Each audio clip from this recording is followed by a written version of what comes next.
time to leave me now. You're the only one. All the delivery, no delivery fees. Dash Pass. Welcome back, everyone, to Charlotte, North Carolina for the Subway ACC Championship game.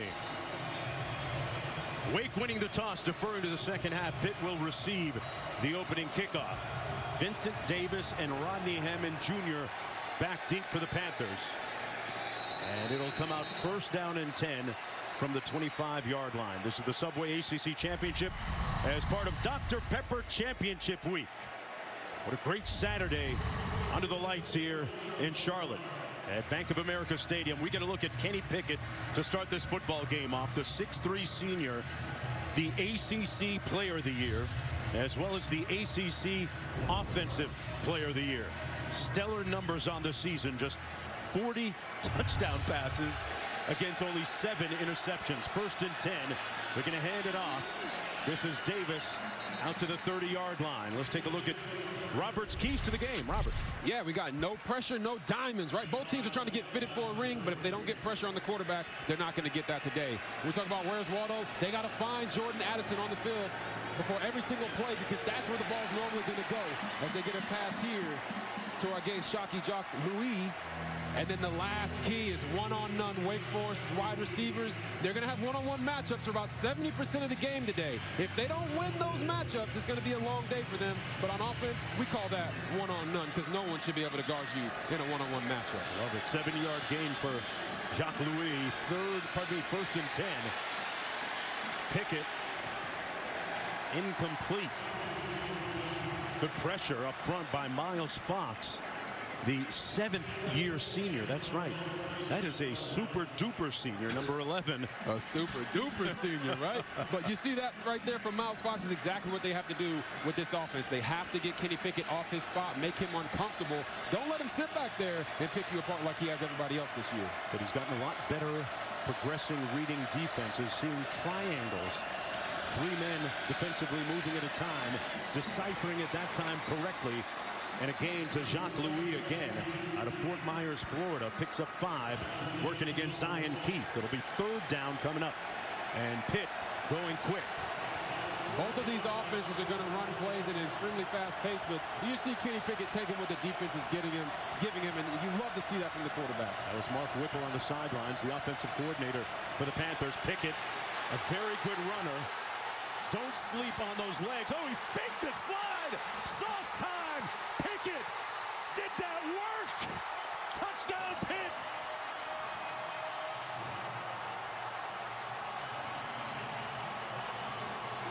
Oh, my goodness. Did you see that?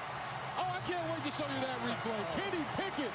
We talked about it earlier in the broadcast. His legs are very underappreciated. But right here, he gets out in a hurry. And then what's he do? He hits him with the fake slide and goes and hits him with the cha-cha. Makes these guys understand that he can not only throw it, but he can run that bad boy too. What an electric beginning for the Panthers, scoring on their opening drive. A career-long 58-yard run for Pickett. His 5th rushing touchdown of the season, the 20th of his career. He can hurt those defenses in so many different ways, as you just saw a moment ago.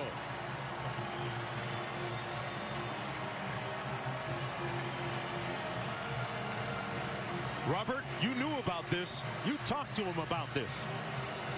I don't want people to sleep on your legs either, man. You can run. I know, man. People think I'm slow. I don't know. They think you're I don't slow. know. Listen, I don't know where it came from. You put it out there, getting outside the pocket, making throws, man. Listen. Yeah. I know you got it. Appreciate it, man.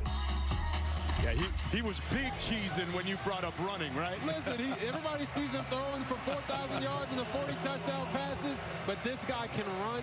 And I don't think I've ever seen someone attempt a fake slide and realize in the middle of it, hey, I think I can score right here. Hey, listen, we got Dan Marino on the sidelines, a Pitt graduate. He has the fake spike. Now we have a fake slide. Let's take one more look at Pickett hitting him with the sauce right here. He's like, oh, I'm going to slide. Nope, gotcha. Oh, my Lord. Nick Anderson's like, I don't know if I've ever seen that before. But you said it, Mark Jones. Kenny Pickett just invented The fake slide. Mark Whipple said, you've been holding out on me, son. Offensive coordinator. Let's see what Sam Hartman does offensively for Wake Forest. 1st and 10 from their 25. Christian Beal-Smith, who's been nicked up the last couple of weeks, starting at tailback. Hartman gates it out quickly to the edge. That's Roberson. Jacory Robertson, one of those 2 tall, lanky receivers, Robert, that you alluded to a moment ago in winning their one-on-one battles, picks up 5. Yes, when you get these guys the ball in space, that's what they do best. But they're both 1,000-yard receivers, and it's going to be a tough matchup for Damari Mathis and Marquez Williams all day today.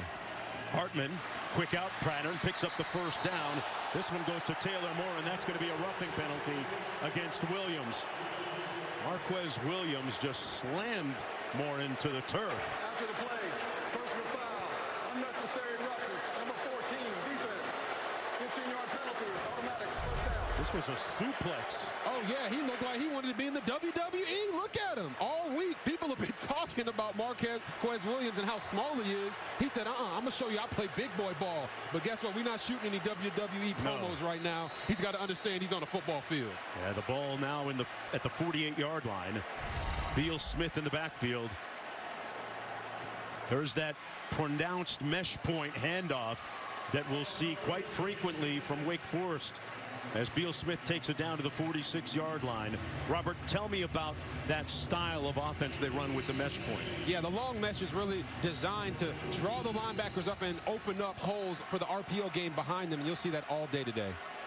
There it is again. Hartman pulls it out, takes a shot downfield, the post, and incomplete at the 10 for A.T. Perry. Had a good look and a good shot at it. Just missed firing, so it'll be 3rd and 8. Yeah, you'll see it right here. This long mesh between the quarterback and the running back. They're just waiting to see what the defense is going to do, and Hartman just missed that ball down the field. A.T. Perry, or our guy Quint calls him push-off Perry. Hartman going to take off. Hey, if Pickett can run, so can I, is what he seems to say, and he picks up the 1st down. Hartman with 34 touchdown passes on the season against 10 interceptions, picks up 9. It's 1st down and 10 from the 37. Wake Forest also will play tempo offensively. Beal-Smith bouncing it out to the right, picks up about 2 on the play, brought down by Dennis. Now, both of these offenses will run tempo. They just do it a little bit differently. Pitt sometimes huddles Wake is to the line as fast as they can, and you're going to see a lot of anything you can do, I can do better between these 2 quarterbacks today. Hartman gets it out, completes it to the 24-yard line. That was Roberson, Jacory Robertson, 2nd team all ACC this past season. Has a great understanding, according to his coaches, of the offense. And that's Elijah Cansey, shaken up. He's one of their best pass rushers up front, Robert. They can ill afford to have him on the sidelines for any prolonged amount of time. We're going to take a short break and come right back.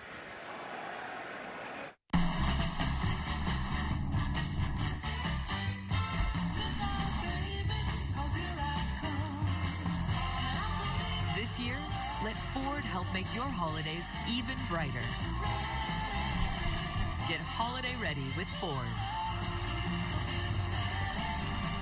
Get a Ford F-150 with 0 for 60 and 500 retail bonus cash, plus complimentary maintenance when you sign up for Ford Pass Rewards. See your Ford dealer today. Welcome to Allstate, where we have all new lower auto rates and savings like that make you feel like you won the whole thing. Now get new lower auto rates with Allstate, because better protection costs a whole lot less. You're in good hands with Allstate. Click or call for a lower auto rate today.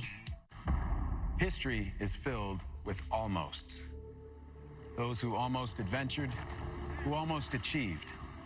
Then there are others. The ones who embrace the moment and commit. They calm their minds and steel their nerves with 4 simple words, whispered since the time of the Romans. Fortune favors the brave.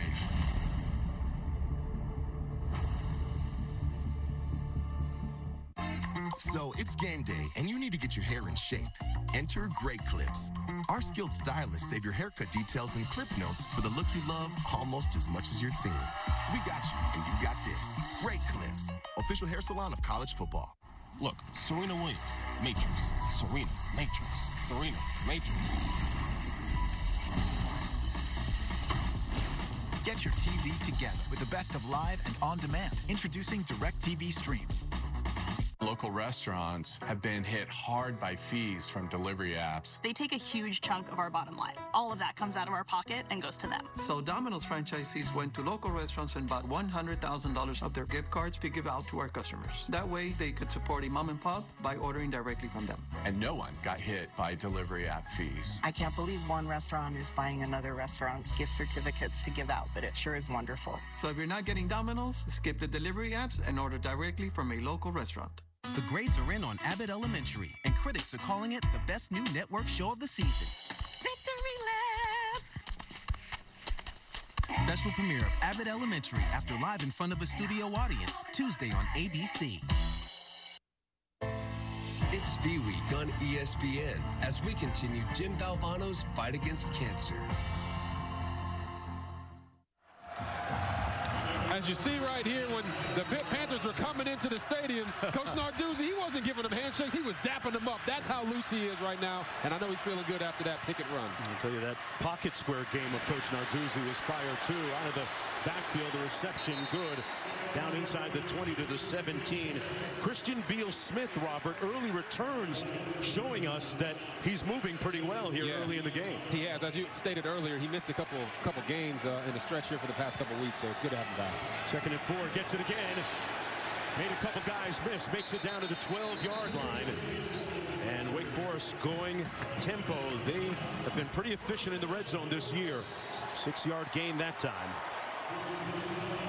91%, 10th in FBS. Hartman keeps it. Flag down. Hartman down just outside the 10-yard line. Cansey was taken off the field a moment ago. Their best pass rusher up front for Pitt.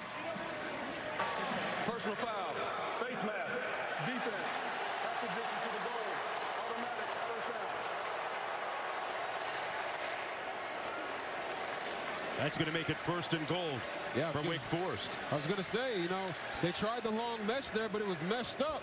But Pitt's defense comes in and pulls on the face mask, gives them a new set of downs. See what you did there. From the 5-yard line. Justice Ellison in the backfield. Number 14, the freshman from Ashton, Virginia. Alongside Whitehart, the tight end. Morin in motion. Little bootleg action. And Hartman, touchdown! Wide open. A.T. Perry with the catch.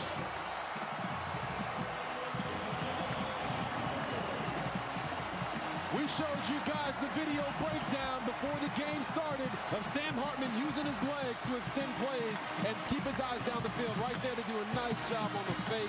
And A.T. Perry, beautiful job. Blocking for a second and then sneak into the back of the end zone. Sam Hartman says, Kenny Pickett, anything you can do, I can do better, whether it's with the arms or the legs. These guys are putting on a show right now. And 10:48 to go in the first quarter. It's going to be chuck and duck and sleep in the streets tonight. These two teams are two of the top scoring teams in college football. Perry with the catch. A.T. Perry. The A.T. stands for absolute terror for defensive backs. Oh, yeah. And you're not going to find one easier than this. Wide open tiptoe, buddy. We'll see when you get back. Subway's Eat Fresh Refresh has so many new footlongs. Here's how they line up. We got the new Chicken and Bacon Ranch, new Baja Steak and Jack, and the new Baja Chicken and Bacon, a.k.a. The Smoke Show. Save big. Order through the app.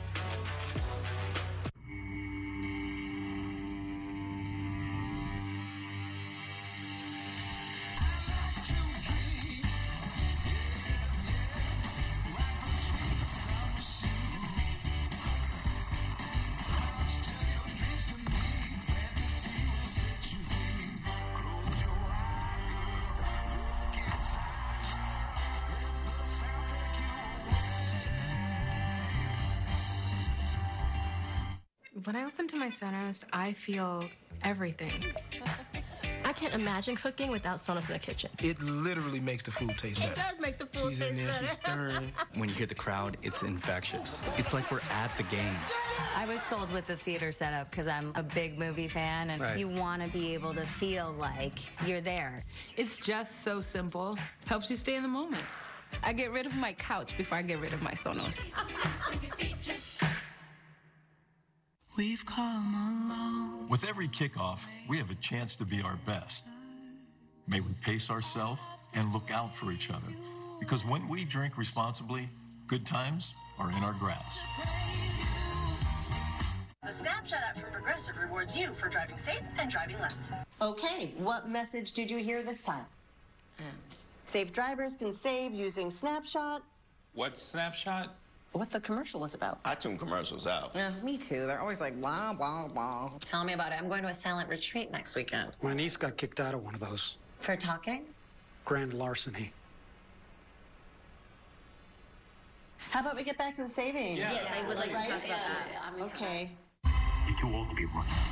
Too green to be a pro. You don't belong here. You think you could be that guy? Yeah, I do. There is no way this guy makes the team. I like him. If you give me a chance, I will not let you down.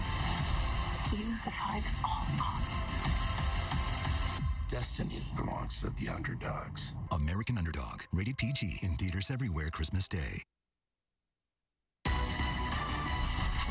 The Subway ACC Championship Game on ABC is brought to you by Subway.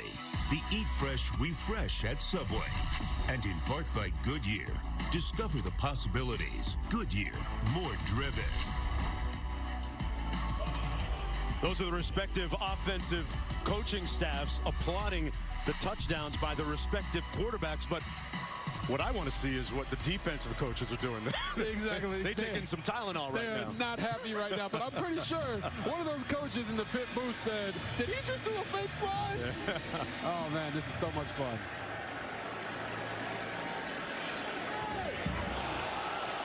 We're going to take the touchback. Rodney Hammond got a couple of record-second quarterbacks in this football game. The first team All-ACC quarterback and the second team All-ACC quarterback. Look at those numbers from Pickett and Hartman. Yeah, these guys have been in the ACC for a very long time. As you see, the school records that they've set are tied. Dan Marino's a great guy to be tied with a record with, right? So understand that people have been seeing these two for a really long time, and for them to have an opportunity to be the first team not named Clemson in the last 6 years to be an ACC champion is phenomenal for both of these programs. Second possession of the football game for Pickett in offense. Surveys, fires behind his intended receiver. Incomplete. He tried to find Jared Wayne, who was working against the freshman Gavin Holmes. It'll be 2nd and 10. Quint, what's good down on the Pitt side? Well, I tell you, both of these schools brought a big contingent of fan. Wake sold over 20,000 tickets. These folks from Pennsylvania, though, they're here. They account for about 15 different sections. The intensity on the field is one thing. I tell you, these coaches are on the sideline, the cornermen, so to speak, as Kroll catches it over the middle for a nice gain of 14. The cornermen for both teams, kind of passive. They're not panicking because they know this is a 15-round fight. It's going to go late into the night. There's going to be haymakers all night. Now's not the time to lose it with all this offensive success. Yeah, great analogy, Q. And that's the way it's setting up right now. Tied at 7, just underway here in the first quarter. Pickett picks up the first down with that pass to Lucas Kroll. Out to the 43, 1st and 10. Pickett fires wide open over the middle again. This is Jared Wayne.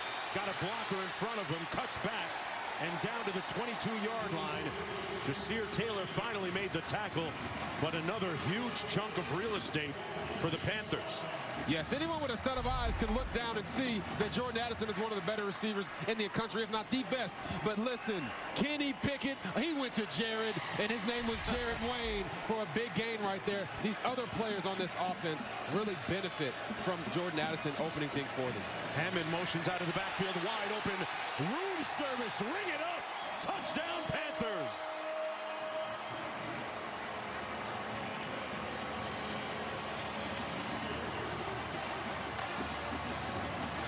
And with that touchdown pass, Kenny Pickett just broke Dan Marino's record. Wow, look at that. He just passed Dan Marino. Did we just say that out loud?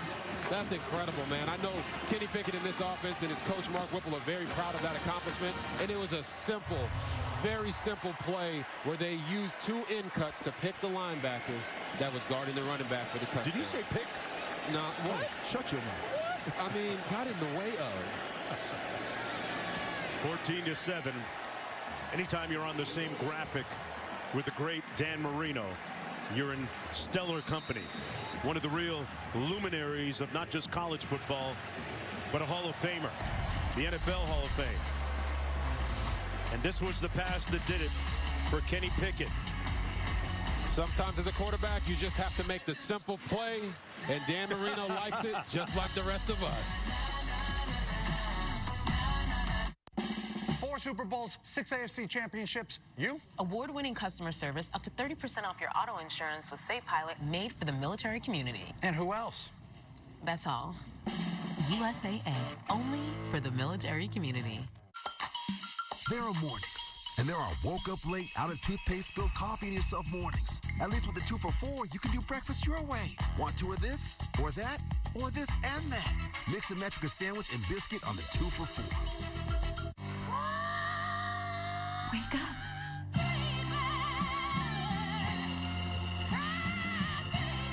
And you? What would you do for love? Miss Dior, the new fragrance. Dior. What's strong with me? I know when I'm ready for running. What's strong with Meg? I can find strength in a rest day. What's strong with me? Some nights I sleep so well, I'm ready for anything. Find out what's strong with you with Daily Readiness on Fitbit.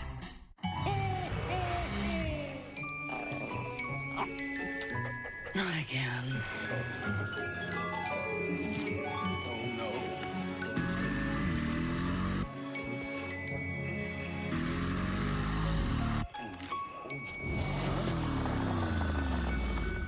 Oh, no. For the gifts you won't forget, the Mercedes-Benz Winter Event. On a joyous Fansville by Dr. Pepper. By the power vested in me by the city of Fansville, I now pronounce you fan and wife. Natalie drops back into the pocket. It's a 3-step drop. Trish is wide open. Here comes the throw. Oh, Becky with the pick. Holy mackerel. We take a look at it. See that full extension by Becky? Let's go back to the action. Oh! At this point, it's anyone's bouquet. Up next, the garter toss. Dr. Pepper, the one fans deserve. America! After the past year-ish, everyone deserves something new. So, AT&T is giving everyone our best deals on every iPhone, including the iPhone 13 Pro with its amazing camera, like everyone that worked from home or welcomed a new family member. They're all the dogs. Our deals are for everyone. It's not complicated. AT&T is giving new and existing customers our best deals on every iPhone, including up to $1,000 off the Epic iPhone 13 Pro.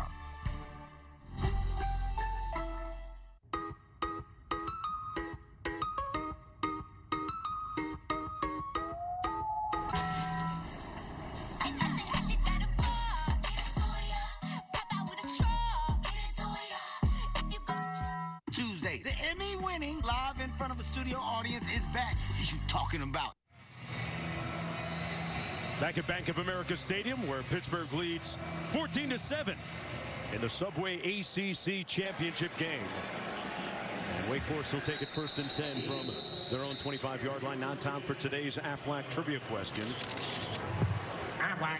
Who was the first commissioner of the ACC, and who did he attempt to recruit to play golf while he was at Wake Forest as the AD?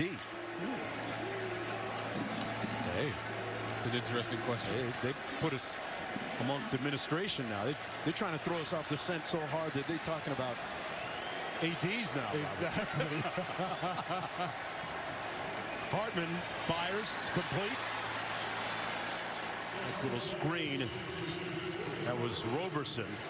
Roberson is a guy that timeout, injured Pitt player. Extremely skilled. We got another Pittsburgh player shaken up at about the 36-yard line. They've already had Cansey shaken up. Well, tomorrow we'll have the exclusive reveal, folks. So the college football playoff matchups in the Cotton Bowl and the Orange Bowl to be played on New Year's Eve on ESPN.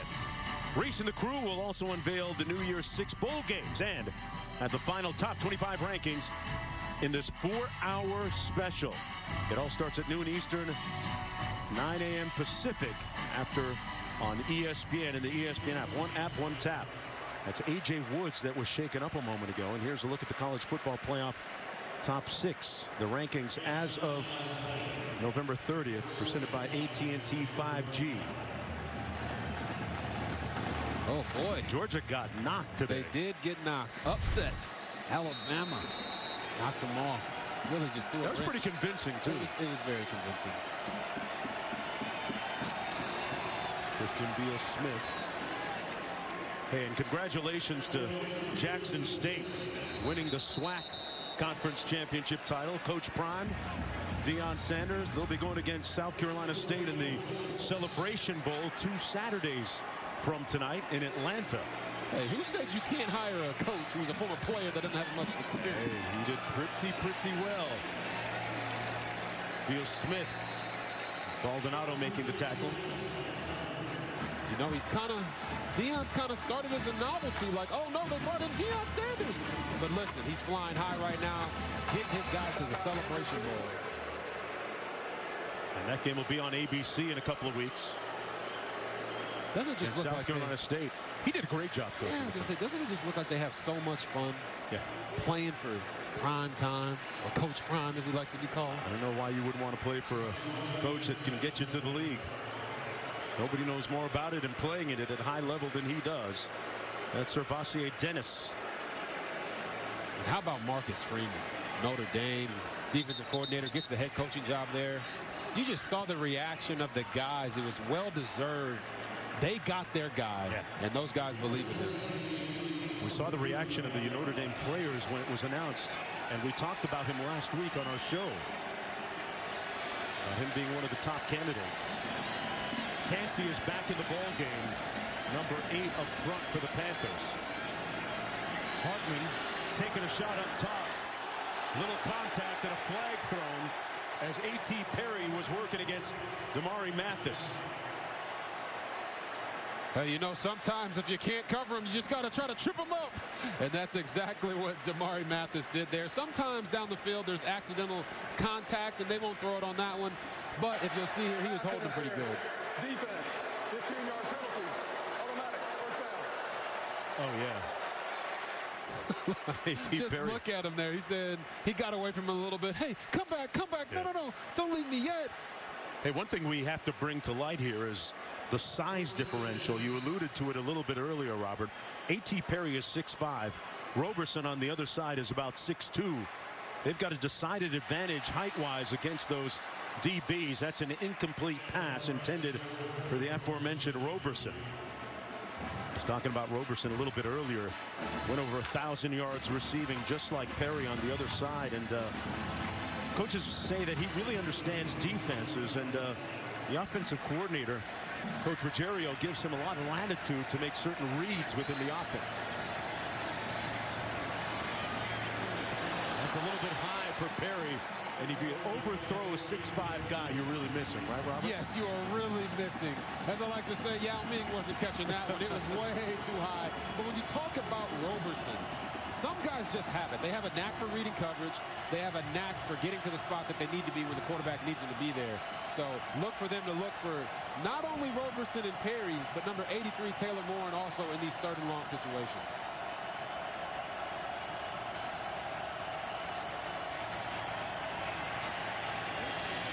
Fires a strike, fighting, lunging, looks like he got the first down. Perry. Hey, you want to talk about size, right? Size matters, especially in that situation. Did you see him reach out the long arm right there? He catches it, breaks one, tackles, plays strong, and then he uses his go-go gadget arm to go get that first down. Unrelenting Unyielding effort, and they're going to take another look at this to see if maybe the knee came down. Previous play is under further review. The ruling on the field was a first down for Perry. Coach Dave Clauston, head coach.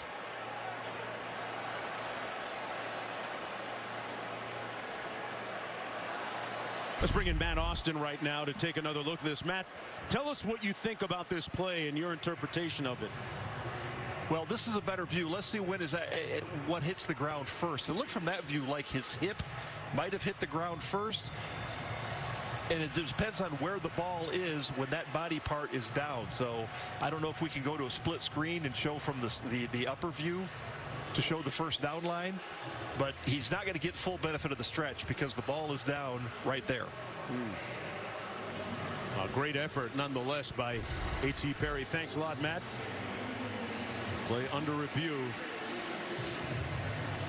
What do you make of the way that Wake Forest has moved the football so far as we take one more look at a kind of a side angle here? Yeah, Wake Forest is just doing what they do, but right there, that looks like a first down to me regardless. The ball was still out, yeah. Yeah, he didn't get the full extension, right? He didn't need the full extension. But he didn't need it.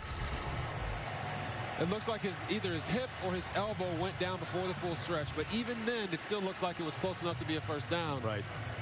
The ruling on the field. Ruling on the field stands. First down, Wake Forest. Okay, so the Demon Deacons move the chains. It'll be first down and 10. And right there when the elbow goes down is exactly where the ball is dead. But from the review, it still looked like he had enough to get the first down. From the 35. And Wake Forest, as we talked about, is doing what they do with the RPOs, and they're not just becoming one-dimensional and throwing every snap. Hartman given time. Down the sideline, one-on-one. Incomplete. In and out of the arms. Mathis knocked it away from Perry. And then right back to Perry offensively. And that's a good matchup for Wake Forest. Unable to make the catch here, though. Yeah, you see right here, A.T. Perry, 6'5", trying to fend off the guy, but he just did a little too much. He's got to make that catch. If it hits your hands, you got to make sure it's a touchdown. Second and 10. Hartman going to take off himself. He'll get the first down, pushed out of bounds just inside the 25. And they move the sticks again. Picks up 11 on the play. Hartman represented Wake Forest at the prestigious Manning Passing Academy this past summer, where he actually spent a little time with Kenny Pickett, his counterpart today. Gets it out quickly, compete to Roberson, and he's brought down. Good tackle in the open field by Devonshire. M.J. Devonshire. It's those tackles in space as a defense. When you have these high-flying offenses, you have to make those plays because they want their speed in space. And right there, Devonshire made sure he wasn't going anywhere.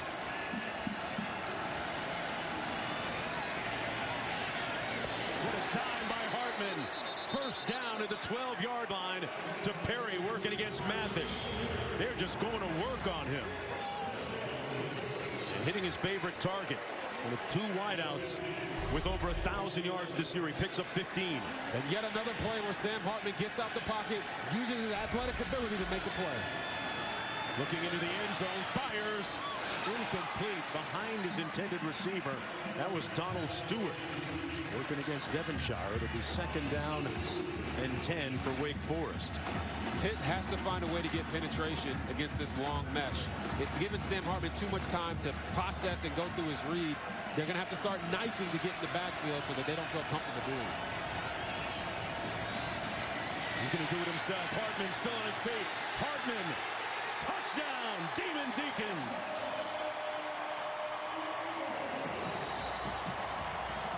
Got a great block up front from Devontae Gordon. Nice little escort into the end zone for his 11th rushing touchdown of the season. 11 rushing touchdowns. for the Sam Hartman. If you like offensive football and points, this is the game for you. Make sure you watch this entire bad boy. That run wasn't quite as good as the fake slide, but I can just imagine Sam Hartman in his head saying, anything you can do, I can do better.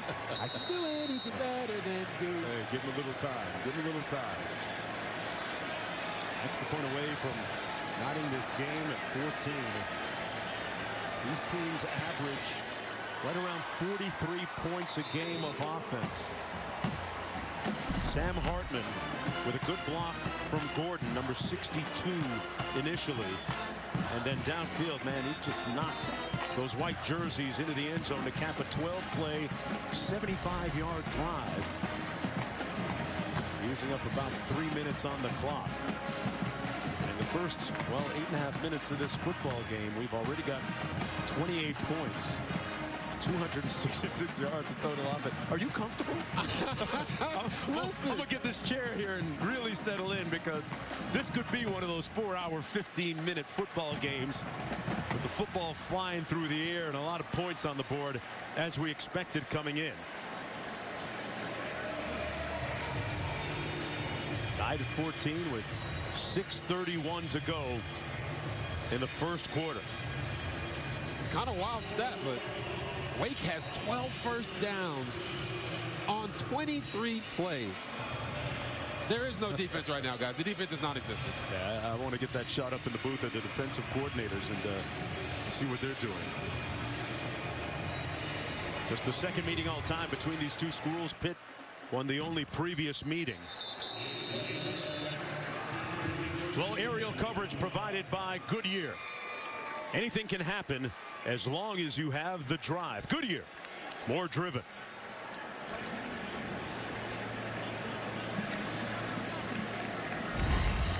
Well, you talk about the points. We alluded to it a moment ago. Just tough to keep these two respective teams out of the end zone this year. Just points, points, more points. Wake Forest scored a lot of points in some of their close wins this year as well. Tied at 14. Down the sideline, caught by Addison for the first down. He was working against Smenda. Oh, Pickett came up a little bit slow there. Pickup of 19 on that pass. We said earlier in the broadcast that you got to get to the quarterback, get pressure on him, hit him, make him feel you as a defense. And it looks like Pickett might be limping a little bit after one of those hits. Vincent Davis in the backfield. Pickett walking over to the sideline, and the officials running in now to play clock still running. It's down to 2. They just get it off in time. And this is Davis, Vincent Davis, with a nice sprint over the right side. Luke Masterton making the tackle. Here's a look at the last play where Pickett was shaken up and got up slowly. Yeah, you see the hit there, and sometimes as a quarterback, it's not the hits that everyone thinks hurt, that hurt the most. It's the ones that look the most subtle. And I wonder what's going on with Pickett right there, but he's going to have to fight through it. Picked up 10 on that last completion. Over the middle man into a tight window for Jaden Bradley. Robert, he looks okay, although he seems to be wincing a little bit there as you look through the face mask and into the helmet a little bit. Yeah, he's wincing a little bit right there, but he said, hey, my guy, I'm good. I can still make these throws across the middle of the field. He just pinpoint accurate that one down the middle between coverage. This guy's incredible. Got 15 that time. Jordan Addison on the Biletnikoff watch list, a finalist. Move to the slot. Pickett goes the other way. On the comeback, incomplete, intended for Bradley. Let's take a look at how Pickett got up after that last play. Yeah, well, and this time it wasn't even a hit. It's just there's something wrong with his back, it appears. And right here, he throws the pass, gets kind of nudged just a little bit. They're going to have to check on him and make sure that he's okay for the rest of the day. But I tell you what, he just threw that pass before the receiver was even close to coming out of his break. The anticipation of Kenny Pickett is on full display. That guy's got to catch the ball for him. Crawl in motion. Pickett tried to run the screen for Davis. It's incomplete. Remember, earlier this week, he was slowed down by a little bug that was going around a little bit.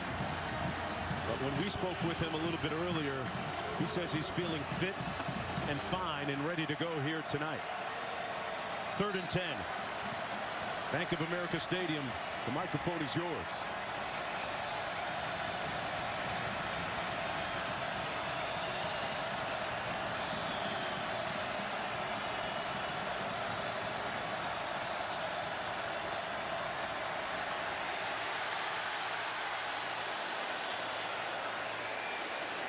Lots of linen on the field as Pickett scrambles out of bounds. Right near the line of scrimmage. No gain on the play. Let's see what these flags are about. All the way back at the 39. It's going to go against the Panthers. Called a chop block.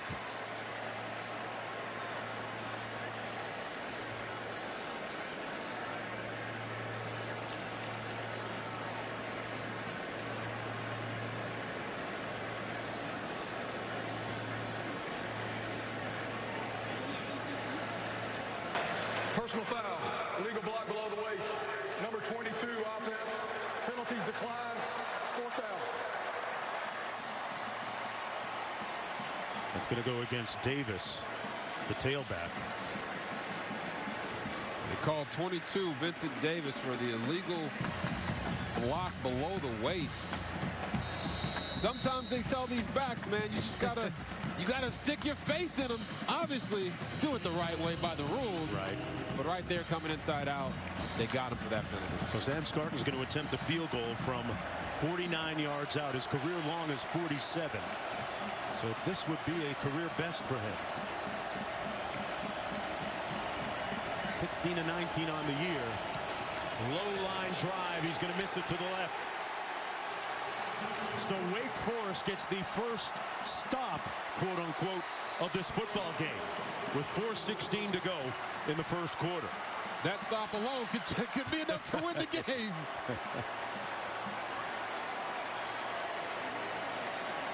So it'll be 1st and 10 from the 31 for Wake Forest. Well, coming up this week on Sunday NFL Countdown, before the Ravens and Steelers renew their rivalry, Lamar Jackson goes one-on-one with Steve Young. Plus, Randy Moss sits down with Bucs Mike Evans and Chris Godwin. Kickoff for Sunday with countdown at a special time, 9 a.m. Eastern on ESPN before the college football playoff is revealed. That's Christian Turner in the backfield, getting a couple of yards. 1 yard on the play. 2nd and 9 for Hartman. As a starter, as an 18-year-old freshman. Hits it to Williams on the outside, and Williams picks up the first down. As you see these offenses continue to rack up plays, you're going to see guys rotating in left and right because it's a war of attrition today. You're going to see 3rd and 4th receivers getting catches, 3rd and 4th corners getting plays on defense. They come with a little pressure, Pittsburgh does. Hartman releases it, and incomplete. And a flag thrown as Morin was being covered by Hallett.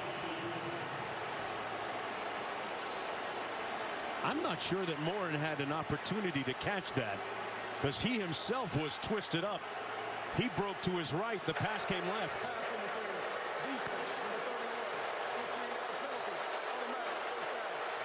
Yeah, Morin was a little off balance there. He wasn't quite sure where the ball was going, but he did get his eyes around. And I just think for Erick Hallett, that's just a situation where you're wrong place, wrong time. Because he's actually trying to make a play on the ball. Yeah. He just got there a little early. So you hear the boos, but at the end of the day, that is still pass interference.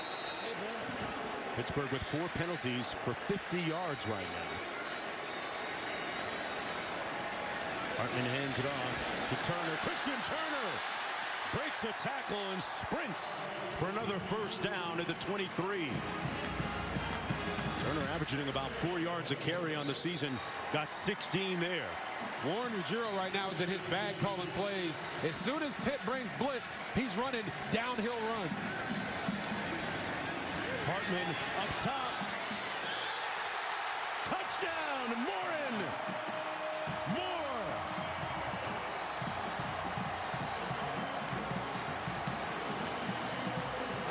In traffic, Taylor Morin went up and snagged it for his 5th touchdown of the season. Taylor Morin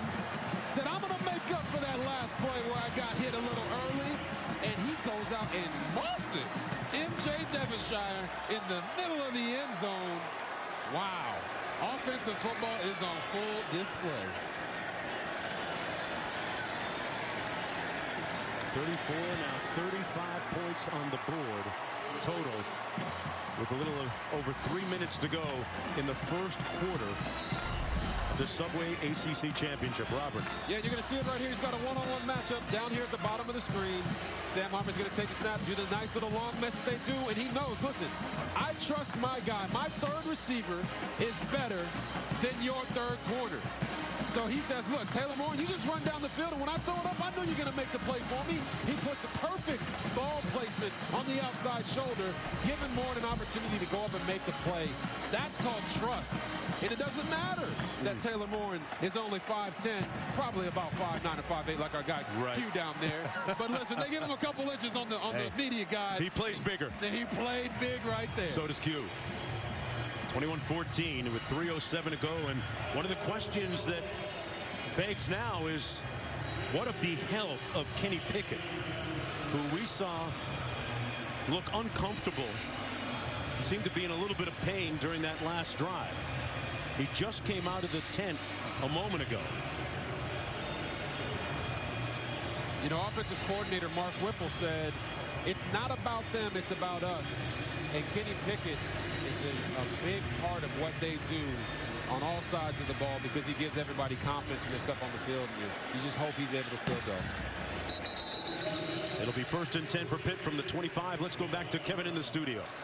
Mark, time now for our Dr. Pepper Fansville studio update. Let's go to Indy. Big Ten Championship. Michigan opening up the playbook. Bug, Donovan Edwards, the Roman Wilson. Yeah, double pass. First pass is behind the line of scrimmage, so you can throw the second pass. Michigan, tricky Wolverines. Ooh, now they're up 14-3 over Iowa. Mark, RG3 and Q, back to you. Ooh, that show tomorrow going to be hot when we find out the Final Four. Let's check in with Quinn. Kenny Pickett back on the field after spending that entire possession in the medical tent. As Pitt runs a sweep here, it's Hammond. Pickett came back for this season, for this night, for this game, to win an ACC championship. He looks okay, and this will be key. His mobility, his ability to run the ball and take hits. As Mark Whipple, their offensive coordinator, told us this week that they expect to use Pickett a little more in the run game tonight. And they certainly did on that opening drive when he scored that touchdown. Fires a strike to his tight end, Bartholomew, who comes up a little bit short of the first down by a couple of yards. Brought down by Zion Keith. With about 2.5 minutes to go in the first quarter, a 7-yard pickup. You know, last week, Kenny Pickett really used his tight ends, Bartholomew and other guys, a lot, throwing them the ball 11 times. So that's also a big part of their offense. High snap, and Pickett safely falls on it back at the 35. Kenny Pickett realizes how you must play this game of football. Here's what he had to say. There's only one way this game can be played. It's not for nice guys. It's a violent sport. You just have to have that edge. And he's had it all year. And he's had to, well, put up with a little bit of a hit right now, a little bit of discomfort. We don't know how much. Loss of 8 on that previous play. Blitz coming. Pickett got away from the first guy, but not the second. He's sacked at the 23 by Luigi Villain and Luke Masterton. That's Wake's 33rd sack of the season. Luigi Villain, relentless pursuit of the quarterback. Whenever you have two high-level players like Kenny Pickett and Sam Hartman slinging the rock in the backfield, you have to get pressure on the quarterback, make them uncomfortable. Kenny Pickett made the first guy miss, but Luigi Villain said, not this time, buddy. Villain from Ottawa. Ball start. Number 22. Offense. 5-yard penalty. Still 4th down. Well, that's going to go against Davis. There's Whipple speaking with Pickett on that Pittsburgh sidelines. Clock running as we approach a minute to go in this high-scoring first quarter. You said Luigi Villain's from Ottawa? Ottawa, Canada. About somebody else that's from Canada. Yeah, about 4 hours drive east of Toronto. Start up on the North Shore, Lake Ontario. Got some ballers up there. 1 minute to go. Number 41, Taylor Morin, who caught that touchdown pass a moment ago, feels that 42-yard punt. And Pickett is going to go back in that tent. And under a shroud of secrecy and cover, he'll be attended to by that athletic training staff. With 41 seconds to go. 1st and 10 for Wake Forest at the 41. It's been fun to watch this Demon Deacon team. We saw them earlier this year, Robert, against Florida State. To see them get off to a great start, winning their first 8 games of the season. Ellison on the run. Going to pick up about 3.5. Maldonado making the tackle. And you know, Dave Clawson has talked all year about them taking the next step, right? I think 8-0 is taking the next step. I also think that them being here in this ACC Championship game is taking the next step, but they're not just satisfied to be here or happy to be here. They're here to win. 2nd and 7. Hartman taking a shot on the post. Got him in! And off the mark for Morin just by an inch or two. He's going to work against Marquez Williams. It'll be 3rd down and 7. Oh, it was so close right there for Sam Hartman. They run the long mesh. They occupy the safety with the out route by the inside receiver and run a post over the top. Taylor Morin wide open. Sam Hartman, you have to hit that one right there. That was his shot. 4 receivers, a little motion up front. This might be a free one, but they're going to blow it dead.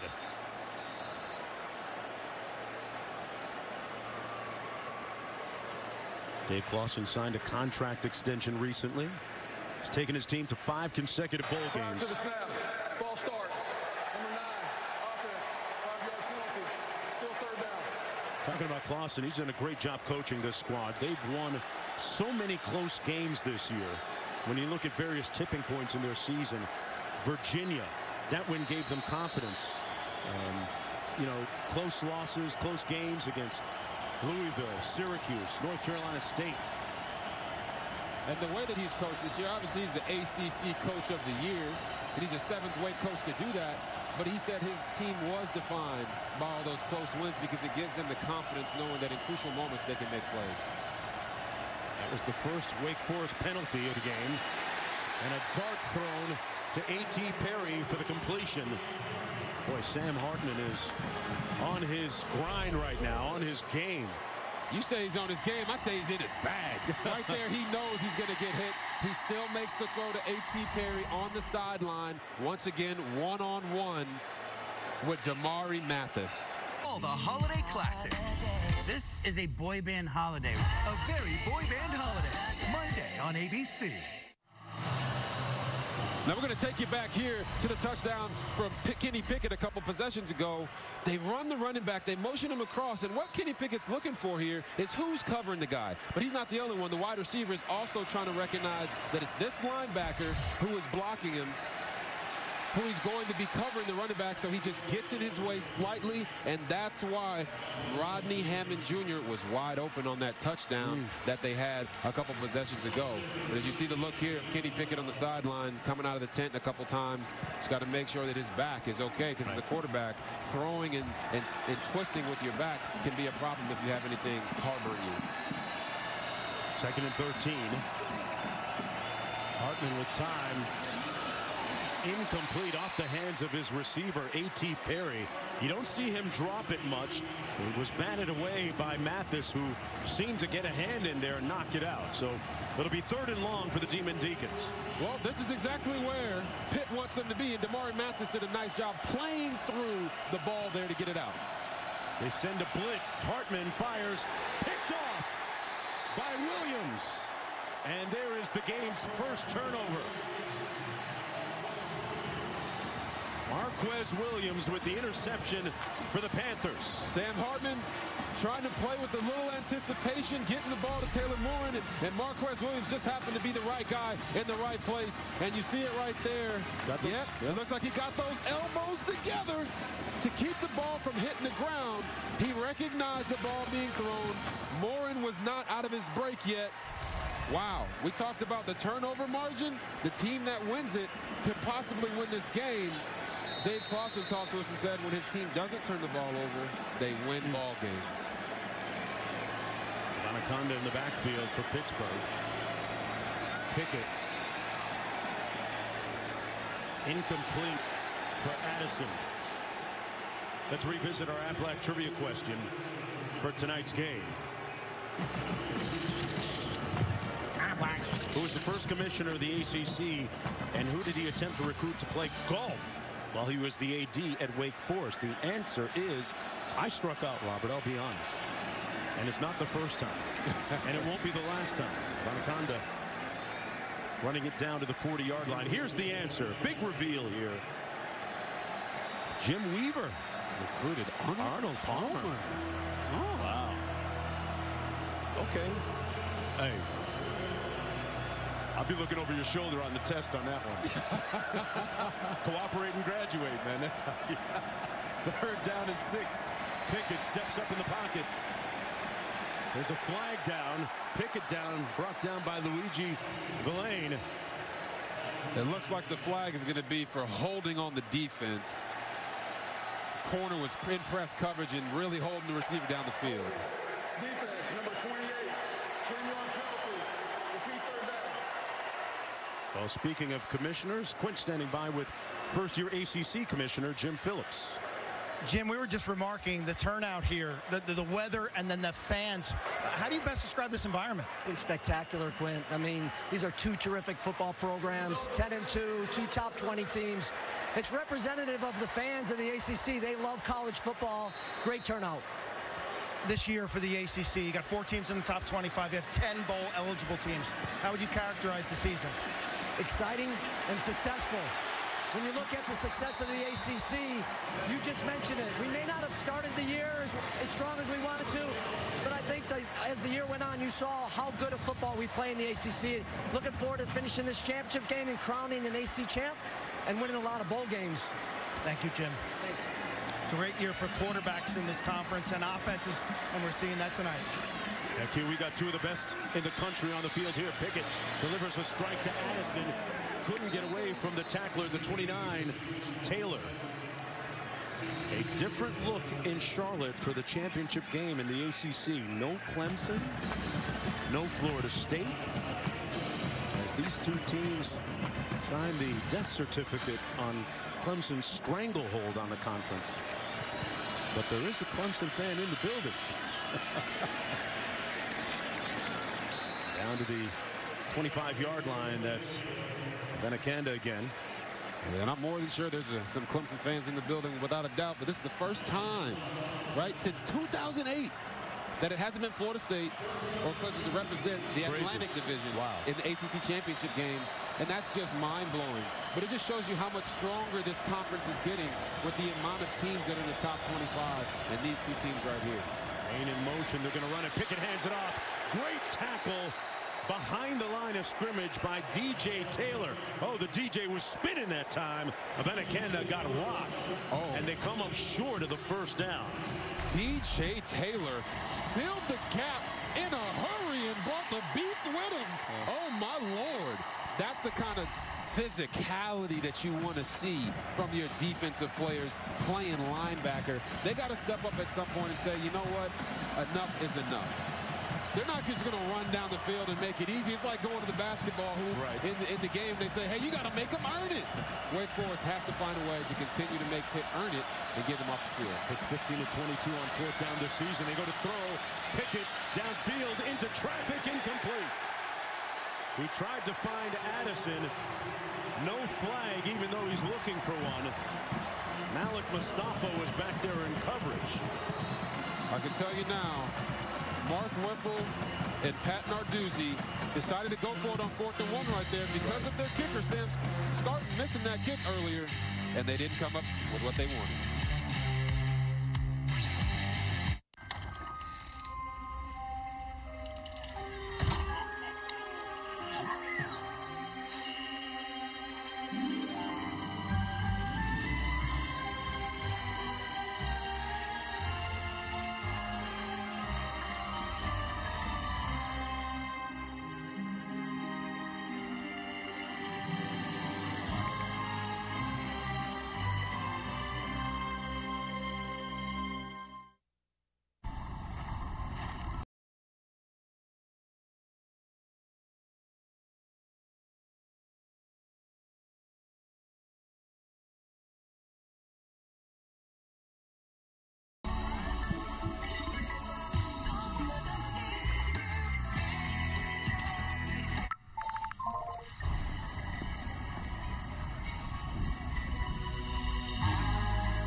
Zaxby's boneless wings meal couldn't possibly get any better. I stand corrected. The Great 8 boneless wings meal with your choice of sauce, just $7.99. Only at Zaxby's. And go big for just 80 cents more. We're kicking off game day with a Twisted Tea drop. We're surprising real Twisted Tea fans who love the smooth and refreshing taste of Twisted Tea Hard Iced Tea. Real brewed tea with a 5% kick of alcohol. Keep it twisted. Feel stuck with your finances? Move your money to SoFi and feel what it's like to get your money.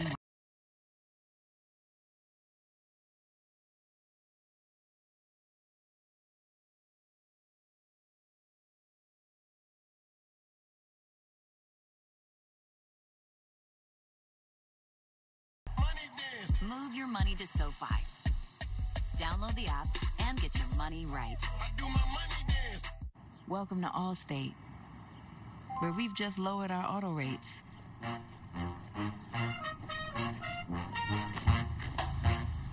And savings like that follow you everywhere. Now get new lower auto rates with Allstate. Because better protection costs a whole lot less.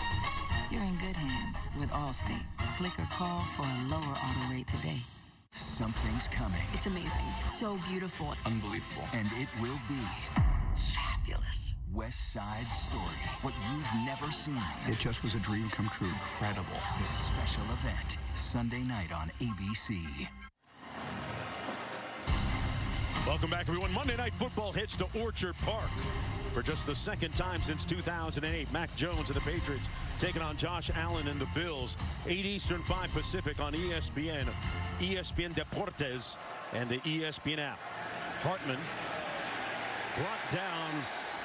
Looked like there might have been a hand in the face mask, but there wasn't. Dayon Hayes making the tackle. That was the type of penetration that Pitt needs to get to shut down this offense, but I'm not going to let those ugly sweaters that were just on the screen go by the wayside. Listen, people, wear them. Those two were two of the ugliest I've ever seen. Ugly Christmas sweater season is in. Loss of 3 on that sack. Hartman brought down at the 30. There's a flag down at about the 24-yard line. And another thing people need to watch is that Sam Hartman can't be holding on to the ball so long in the pocket. Look, one hand on the ball, it's so loose. Number 79, offense, 10-yard penalty. That was dangerous. Very dangerous. It's a very dangerous thing, and we're talked about that early on in our careers. 2 hands on the ball in the pocket. When you let it fly out like that, you never know what can happen, and he's already thrown an interception today. He's got to make sure that they get back on the right side of the turnover margin. They're the #1 team in the conference in that area. They don't want to keep giving the ball over to Pitt and keep them in this game or give them an opportunity to take it over.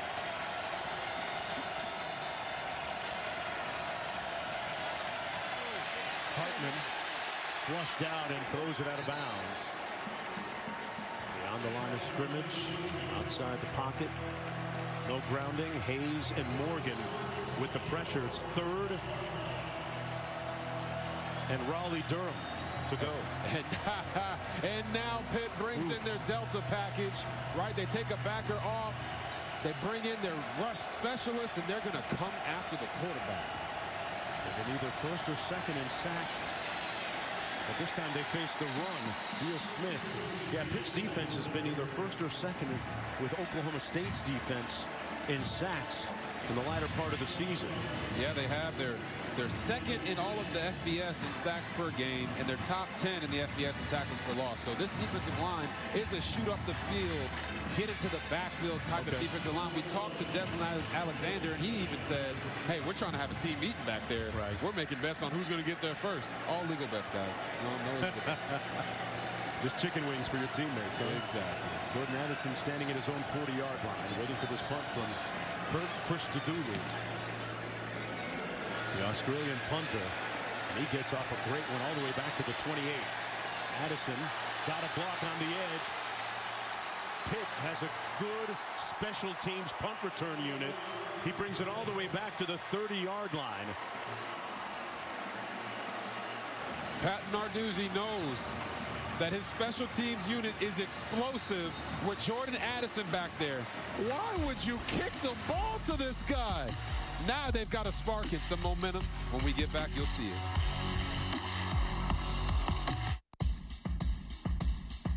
What if smartphones were more than just smart? The all-new Google Pixel 6 truly sees you, not a blurry face. And for things you don't want to see, it removes them instantly with Magic Eraser. On our most advanced and inclusive smartphone camera yet. Live Translate speaks your language and hers. It's the phone that understands we're all different. Google Pixel 6. For all you are. Look for the bare necessities, the simple bare necessities. Forget about your worries and your strife. The bare necessities of life. All the delivery, no delivery fees. Dash Pass. Curve ahead. Hey, buddy, want me to drive? Why would I want that? Everyone says you couldn't handle the curve.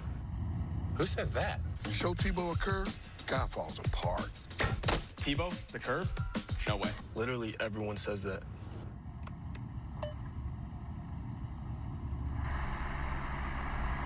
They're talking about a different thing. Okay. Twas the holiday season and joy filled the town, except for Scrooge, with his perma-frown. The gift of a Peloton bike did touch his soul. Riding fast, flowing proud, getting hella swole. You can do it! I'm doing it! Was Scrooge a new man? Oh, without doubt. When your workout's a joy, it's a joy to work out. Don't be shy now. I like that prime cut. I love my gold jacket, but that Aflac blue feels so right. When you feel right, you coach right. I know that's right. Prime never believed in double coverage, but health insurance and Aflac is money.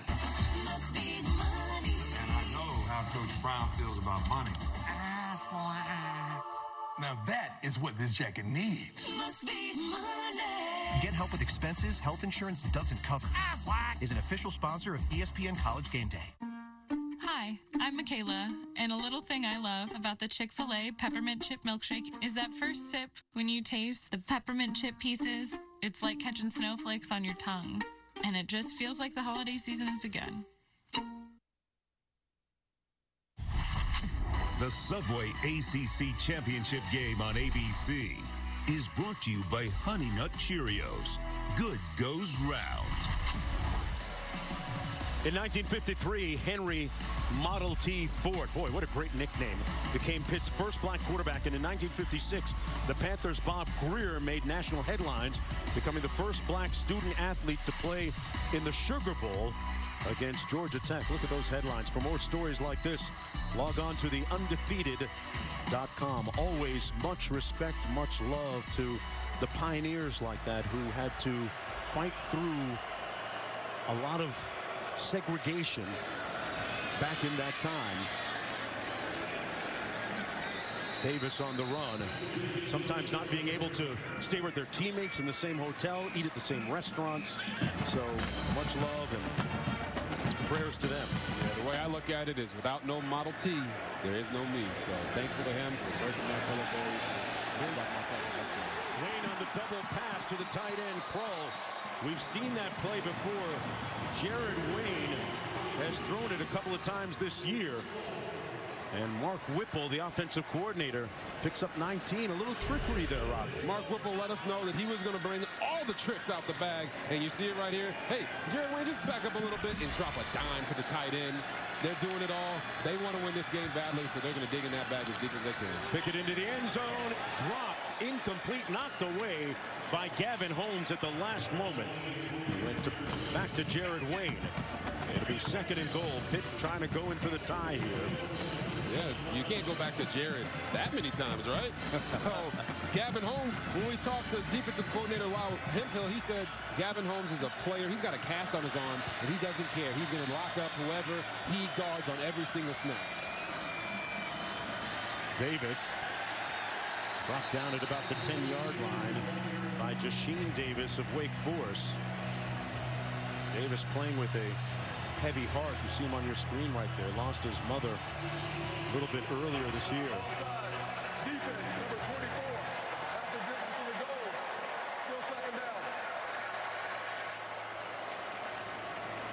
he goes against Wake Forest, and Davis, a native of Georgia, playing with a heavy heart. Had to fight through some issues as a result of that, but back on the field and playing well. And of course, we heard you talk about Hartman and his mental health. How important that is for these players. Second and goal coming up. Addison motioning to the bottom of the screen. Pickett fires his way, coming in hot, incomplete. That one had some smoke on it, Robert Griffin. Yeah, I think I can still see the smoke right now. Kenny Pickett tried to destroy this guy's hands. Right here, he sees what he wants. He's got it, but he might have thrown that one a little too hard. Jordan Addison was open on the one-step slant. Just too hot for him to handle.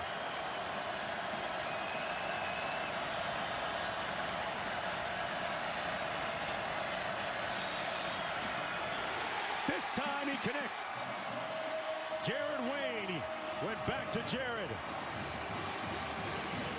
And we're an extra point from being tied.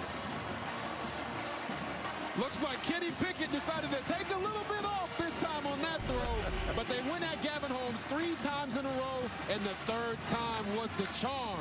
Kenny Pickett finds his guy. Jared Wayne does a nice job stacking the corner, sticking his foot in the ground, and crossing face like you're supposed to on the skinny post.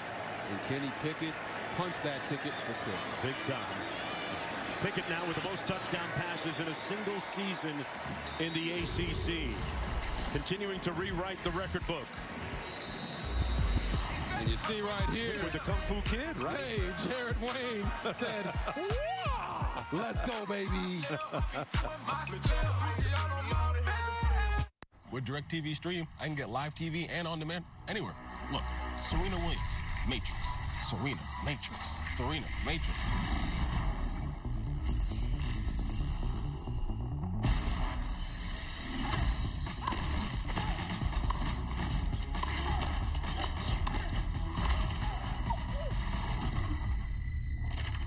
Get your TV together with the best of live and on demand. Introducing DirecTV Stream. On a spooky Fansville by Dr. Pepper. Sheriff, come quick. Rico's about to enter the transfer portal. Rico, you don't need to transfer. Have you seen the latest depth chart? I'd be lucky to play it down this year. But you're only a sophomore. There's still time. Rico's time is now. You know, never really saw much upside with Rico. Hey, anybody need a punter? We're good. Oh, brought Dr. Pepper. Welcome to state. Dr. Pepper, the one fans deserve. The airport can be a real challenge for new homeowners who have become their parents. Okay, everybody, let's do a ticket check. Paper tickets. We're off to a horrible start, But we can overcome it. We're not going to point out our houses, landmarks, or major highways during takeoff. Don't buy anything. I packed so many delicious snacks. They're... Nope. What do you say ballpark when Group 2 is going to get boarded? 2 hours and 58 minutes. Progressive can't protect you from becoming your parents, but we can protect your home and auto when you bundle with us. Someone should have left home earlier. Are you ready to meet the new class of Subway's Eat Fresh Refresh? The new Baja Steak and Jack, new All-American Club, the new Italian BMT, new Turkey Cali Fresh, and new Trevor Lawrence? Man, you're not a sandwich. Order in the app now to save big. Still fresh. Unstoppable in-wash scent booster. Downy Unstoppable.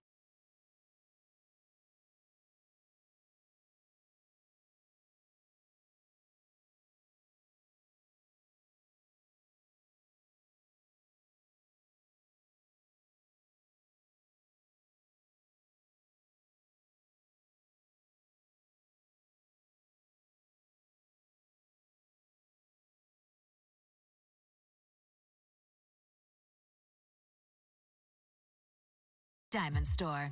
Always good to come to court when you can't lose. Judge Steve Harvey premieres January 4th on ABC. The Charlotte, the Queen City, aglow at night. And I'll tell you what, these two teams providing a little bit more juice and energy. Great energy inside Bank of America Stadium. And the Subway ACC Championship tied at 21. Mark Jones chopping it up with Robert Griffin III. Quinn Kesnick down on the sidelines. Kenny Pickett passing Deshaun Watson on the ACC's all-time touchdown passing list, single season list. And the meter is still running, folks, so don't go anywhere. That's the second quarter, and it's just been a special year for that young man, and both of these teams offensively putting up points in bunches. And offensive coordinator Mark Whipple just said, listen, don't make it bigger than it is. Go out and execute. Hartman hands it off. Nice run by Turner. Turner got about 8 on the play, came into the game with 429 yards rushing. They've done it mostly by committee running the football this year at Wake Forest. Gets the call again, and Turner going to be stopped up a little bit short of the first down. Remember, neither of these teams were picked by the prognosticators to finish near the top. Wake Forest projected 5th in the Atlantic, Pittsburgh 4th in the Coastal, yet here they are. And keep in mind, Wake Forest is the smallest Power 5 school by enrollment in the entire country. And that's exactly why you play the games on the field, not on paper.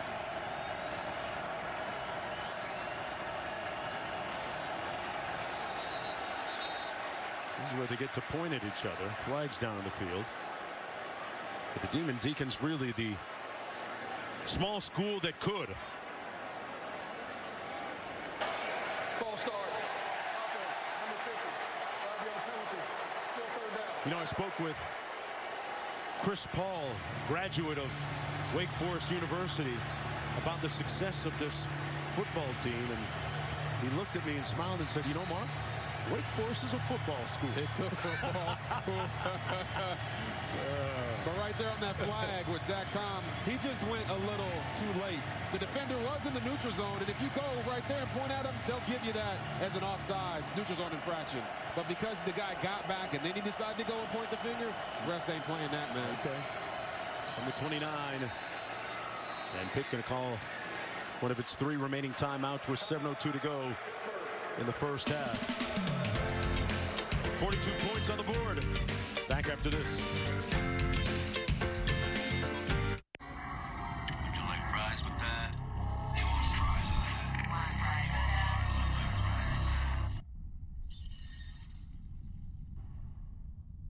Welcome to Wendy's. What would you like with your hot and crispy fries? Introducing Wendy's new fries. Guaranteed hot and crispy, or we'll replace them. They're even preferred almost 2-to-1 over McDonald's. Get to Wendy's and try our new hot and crispy fries for yourself. How's that feeling? Scary as hell. You know exactly how it's feeling. There's a new breed of explorers taking me to the ends of the earth to discover hidden worlds beyond our senses. We down here, y'all. We down here. That was beautiful. I'm so putting this in a movie. Welcome to Earth. All episodes streaming December 8th, only on Disney+. Jake from State Farm. Thanks for the great rate on my insurance, man. Wait, I said Byron got the Patrick price? Thought that was our thing. Thanks for the killer rate, Jake. Shreddy Betty got it too? Patrick, State Farm offers rates that fit anyone's budget, even a man handstand. Thanks again, Jake. Up top. I'm gonna go work out these fillings. For surprisingly great rates that fit any budget, like a good neighbor, State Farm is there. Call or click to get a quote today.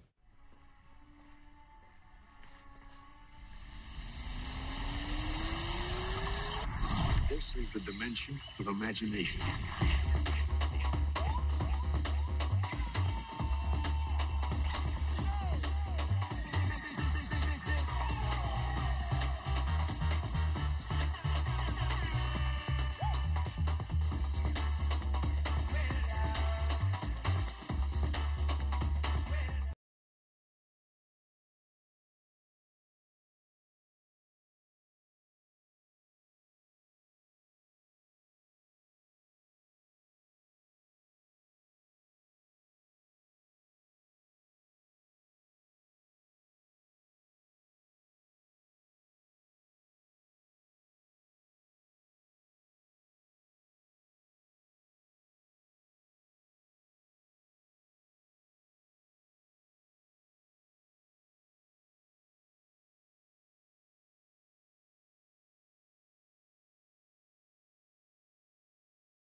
Tablet 1 halftime report just minutes away. Booger McFarland, Kevin Nagani, 42 points. We expected this, right? Yeah, defense was going to be optional.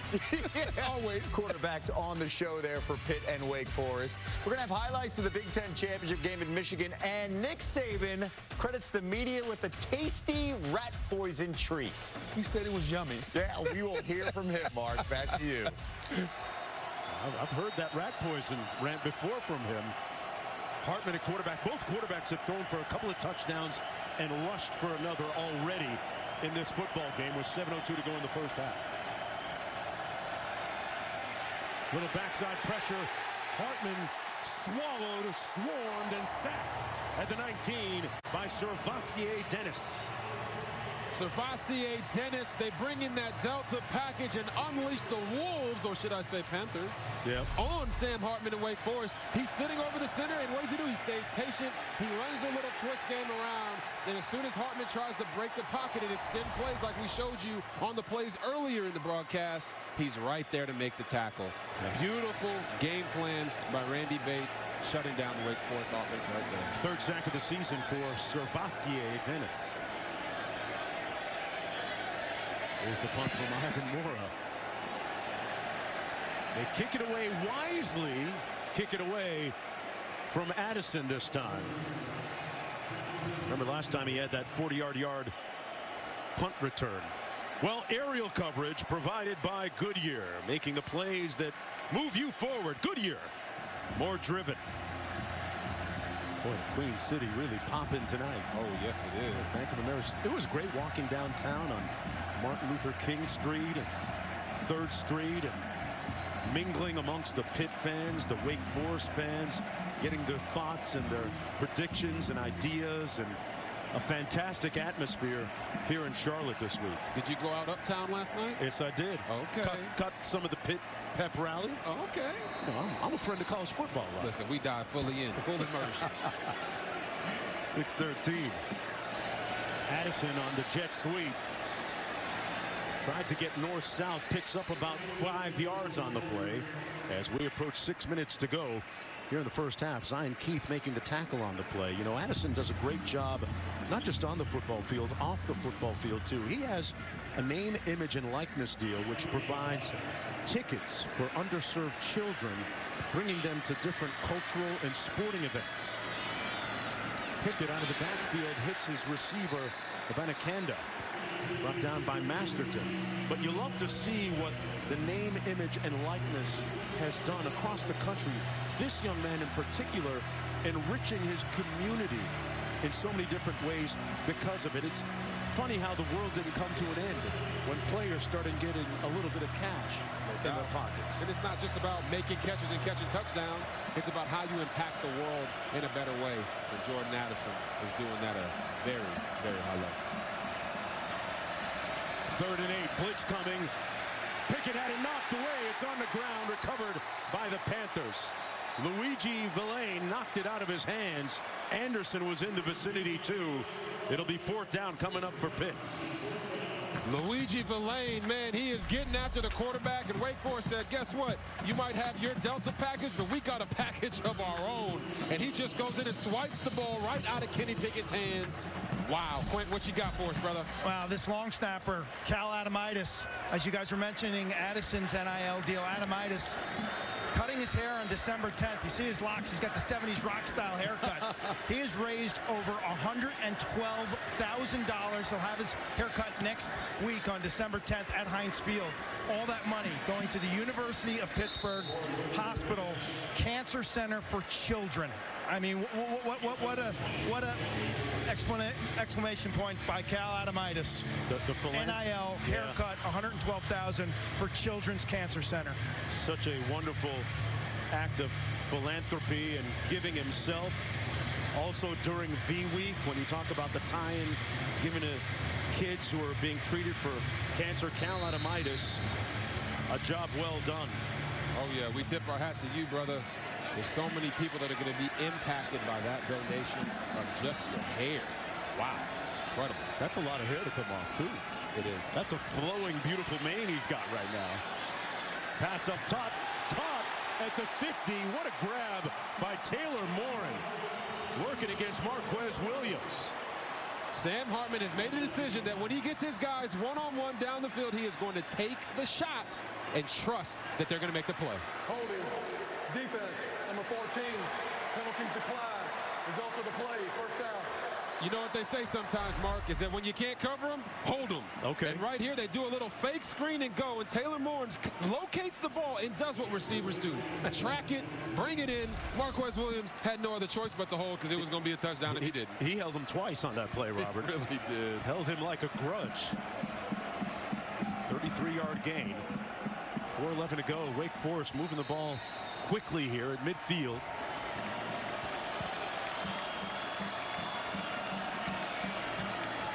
Hartman gets it out. Pass complete to Roberson. Well, the Dr. Pepper tuition giveaway is coming up, folks. Stay tuned to watch two deserving students compete for a life-changing grand prize of $100,000 in tuition from Dr. Pepper. Is that tax-free? Hey, the best nation in the world is a donation. Up top, Roberson couldn't get to it, trying to get in behind Hallett. And it's incomplete, setting up a 3rd down and 5. Hallett having a little discussion with that official on the sidelines. This Pitt defense, they like to put 8 guys in the box, one-on-one coverage. You see right here, oh wow, he's got his hand on the face mask, pushing the defender away. Erick Hallett, could have been a penalty right there. Sure looked like one. 3rd down and 5 instead.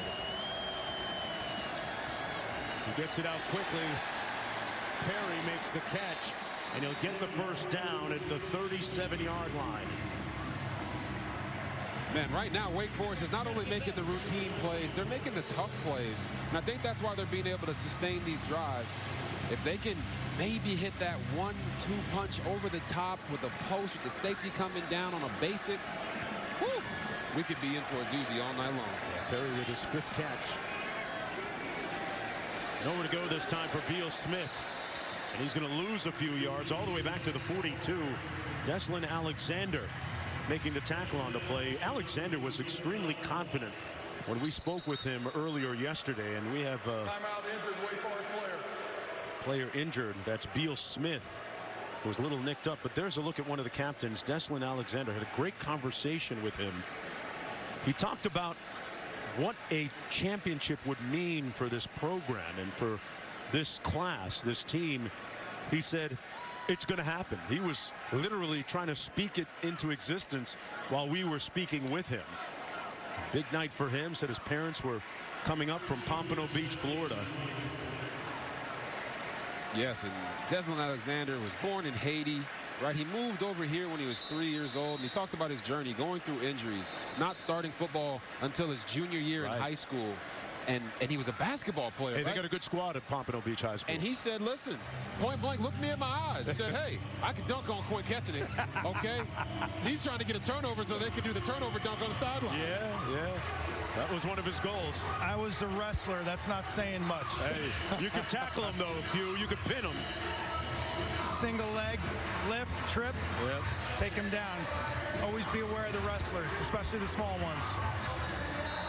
They've got some nice talent coming out of South Florida on this Pittsburgh roster. And Deslin Alexander, whenever you ask a guy, hey, what makes you the best? Right. And he says, I play harder than everybody else. That's a guy that you want on your team. He's not only talented at 6'4", 285 pounds, but he's got a motor. And he is a reason that this defense is playing as well as they have throughout the year. But they got to pick it up today. Hartman hands it off. That's Justice Ellison, who checked into the ball game for the injured Beal Smith. 3rd down coming up. Gain of 3 on the play. Let's listen to this one. Man, they're bringing some knock. All kinds of smoke. AKA bringing the wood. Nick Skiba has a long of 53 yards. First team All-ACC. Wake Forest place kicker. Knows the ball resting at the 37.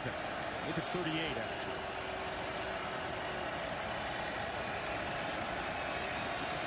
Hartman going to be sacked, and that's going to take them out of potential field goal range. Servassier. Pour another shot of Servassier. I was about to say, Servassier Dennis, I mean, sounds like a fine wine. And he is looking fine out there right now, making plays, getting to the quarterback. These are the stops, right, that we talked about. When you're on offense and you're clicking, it's 21-21. The defense has to step up in crucial situations. And right here, he just gets skinny right there between the tackle and the guard and lets them know, hey, see y'all later. That 2 could stand for second-team All-ACC as well. Dennis, a native of Syracuse, New York. Clock running with 1:04 to go, and Clausen calling timeout now for the Demon Deacons.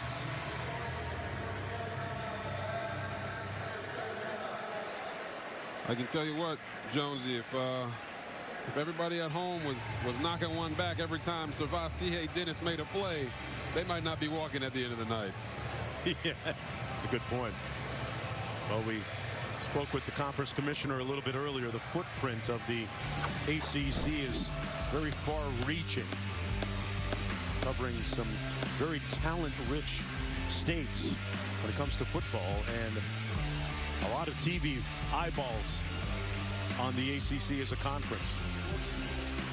It's one of those things that when it comes to recruiting, why wouldn't you want to come play in the ACC, right? According to that qualitative analysis that you just put on the screen. Oh. 4th and 20. Mora into punt. And this is going to land inside the 5. They couldn't down it in time. 46 yards on the punt. It'll come back out with 55 seconds to go. Yeah, I was gonna say, it makes you wonder. Right. With all the conference realignment going on, is that a possibility for the ACC as well down the road to start picking off some teams from these other conferences? Well, it's funny because as I look at Coach Narduzzi, the last time Pitt won a conference championship, it was in the Big East. They have never won an ACC title.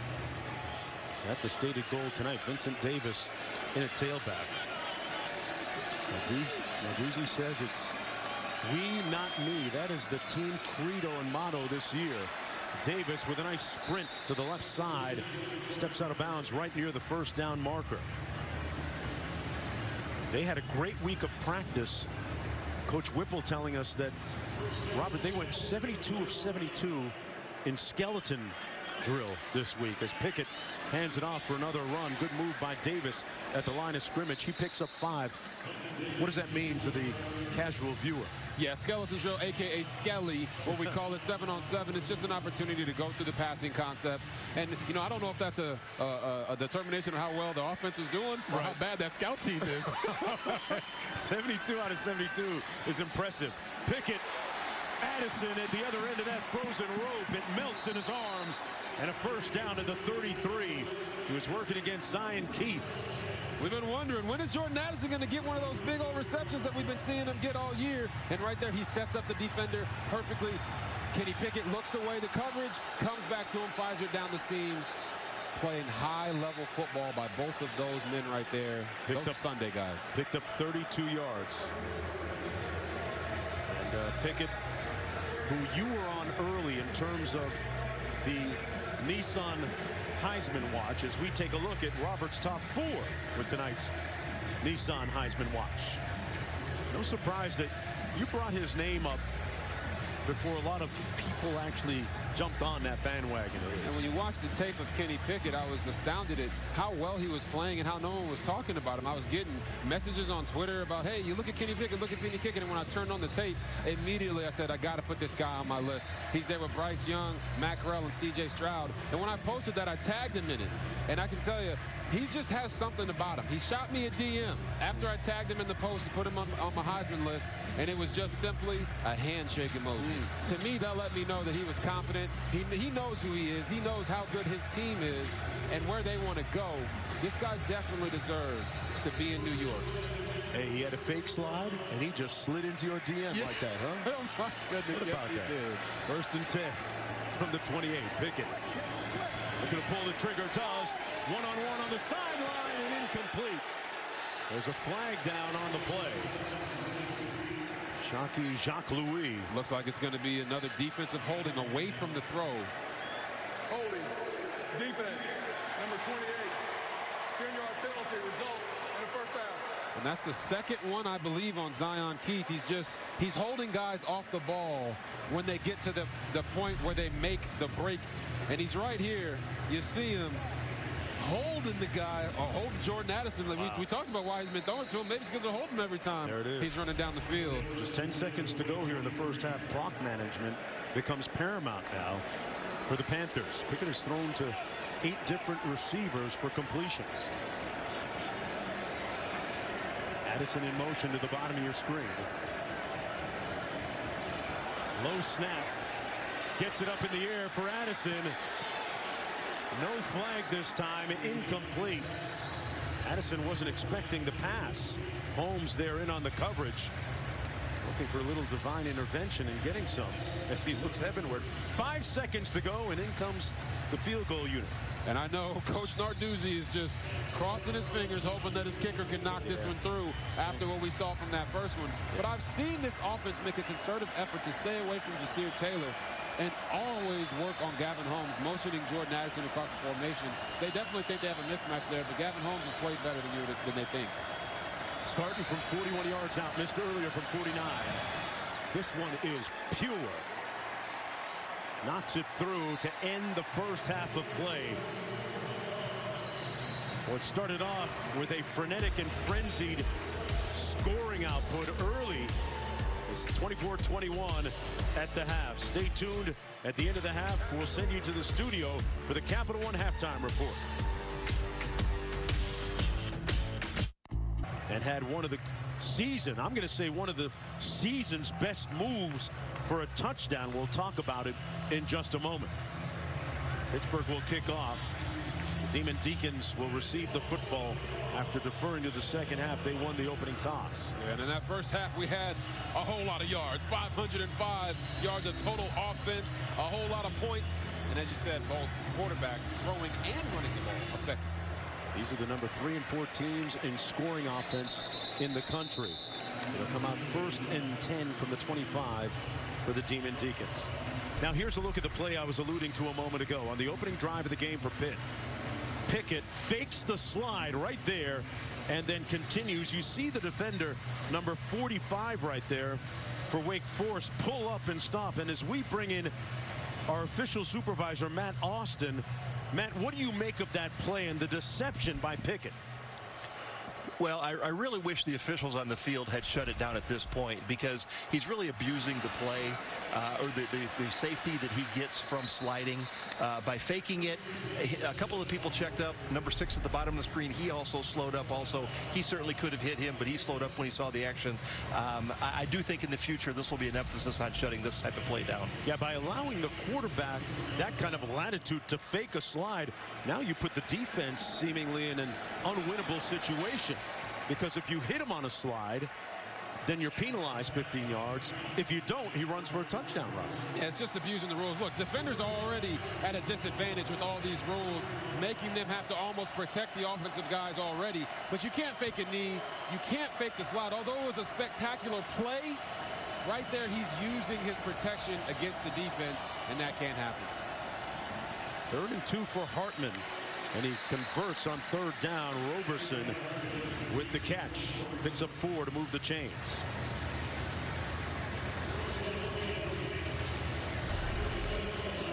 There's another look on the slide.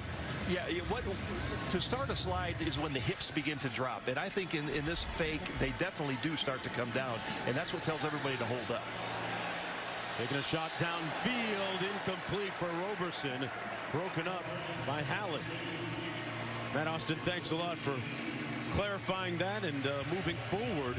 As he said, Robert, it's going to be interesting to see what the Rules Committee is going to bring up. If they bring it up, Matt alluded to the fact it's going to be on the tape for review, and they might add that to the list, you think, of not being able to fake a slide. Yeah, we'll be seeing that play for a long time because it was so exciting, but they're going to be using it for a long time to say this is not allowed.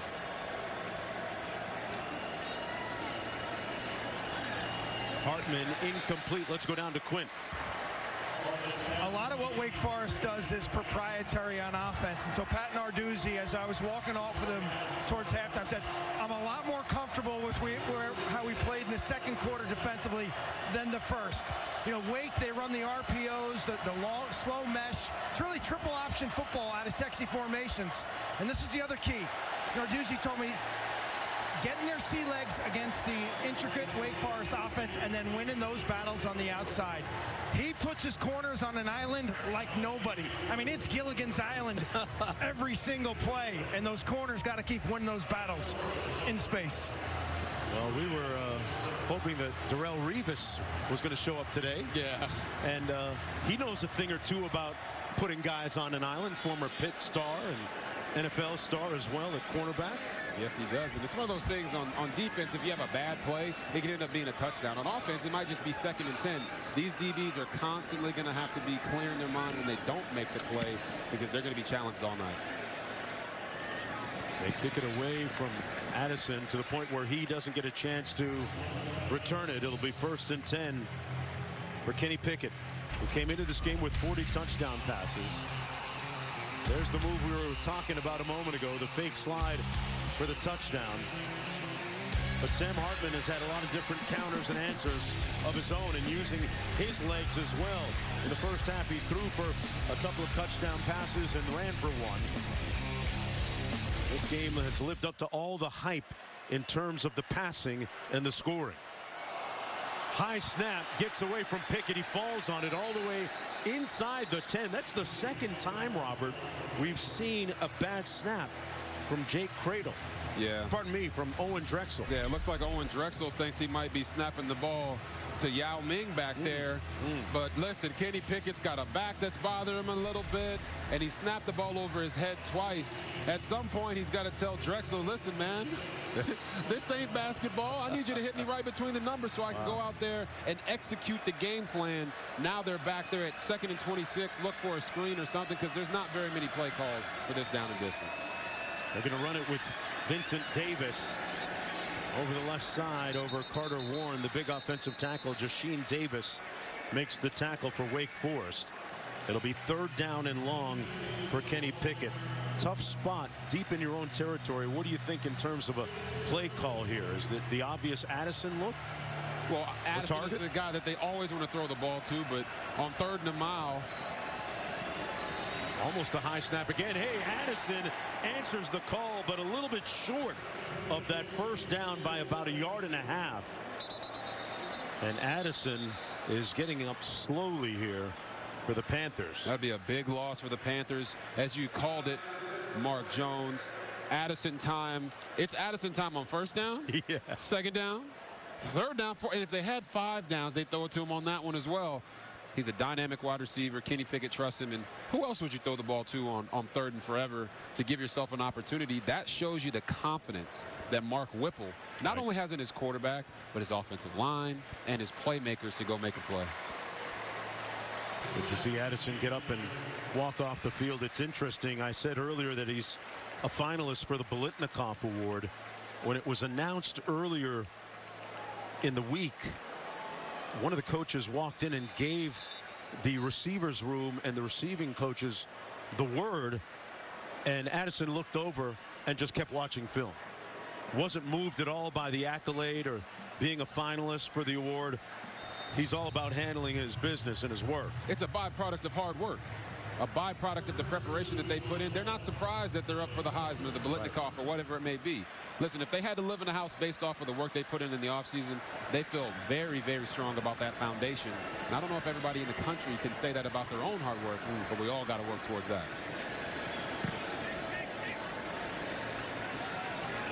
Chris Tadulu's punt comes down at the 27-yard line. It'll be 1st and 10 from there. And Wake Forest, you know, you got to love the story of this program. And Coach Clausen, the ACC Coach of the Year this year, their intent was to go from good to great. I would say check in that department, Robert. Oh, in spades. They've gone from good to great. Listen, they're here. They're not happy to just be here. They want to win this game, and they're showing themselves really great on the field, and Sam Hartman's a big part of that. He's got to keep making good decisions.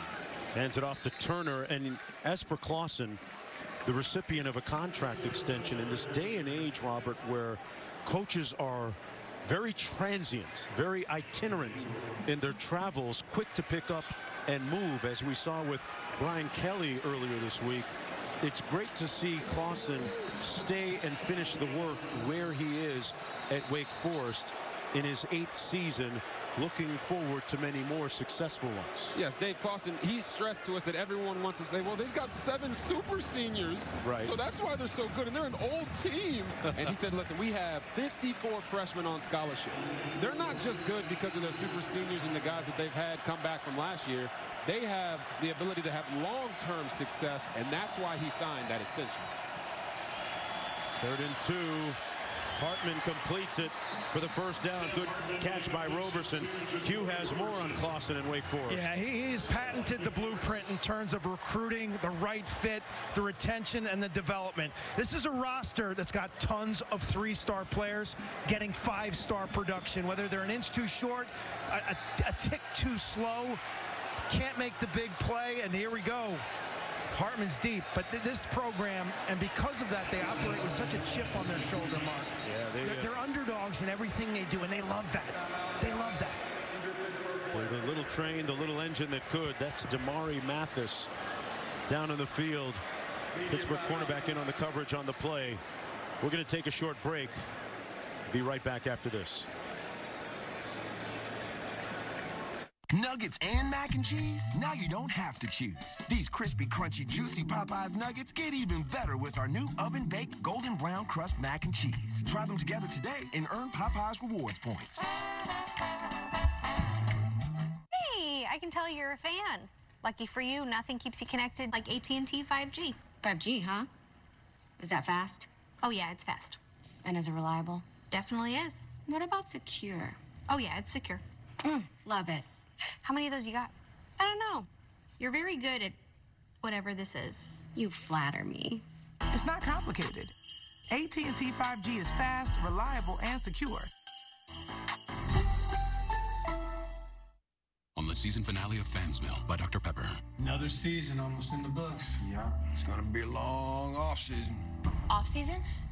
What do we do in the off-season? Off-season? Relax. We don't stop existing when the season ends. Yeah, it's not like we live in some fictional town that's part of some elaborate marketing campaign. What would it even be for? Dr. Pepper?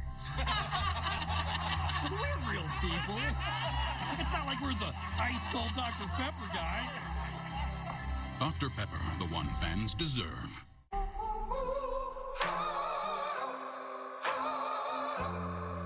I believe there's brighter days ahead, and I know.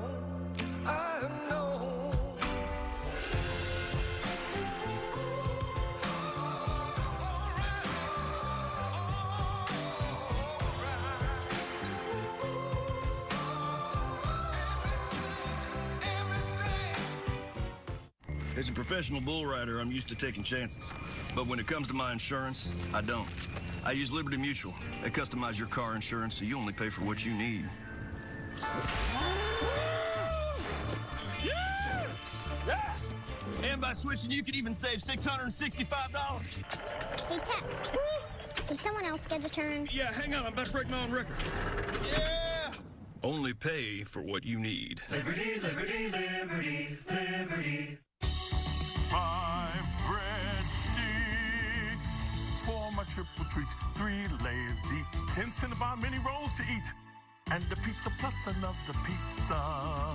The triple treat box, only from Pizza Hut. 25 days, 25 days, 25 days of Christmas song. Frosty, Grinch, Buzz, and Woody, and the Santa Claus. So much crazy Christmas, it's Yuletide Marathon. What's it called? I forgot. 25 days of Christmas song. Welcome back, everyone, to Bank of America Stadium. The late Maya Angelou, American heroine and poet, said, "Hope and fear cannot occupy the same space. Invite one to stay."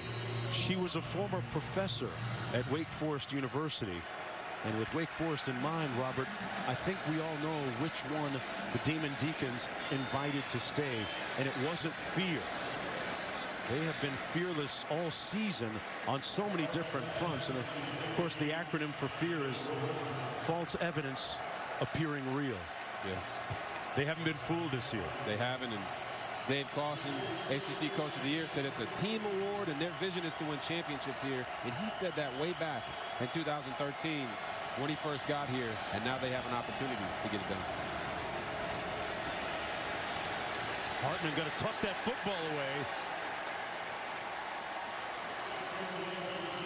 We were talking about how loose it was earlier. Alexander with the tackle. And you see here, Sam Hartman's got his eyes down the field. He sees the rush, understands he has an opportunity, but right there he has to tuck the ball away. You see these defenders are coming in. They've noticed it. The coaches are telling them, hey, man, he's out there carrying the ball like a loaf of bread.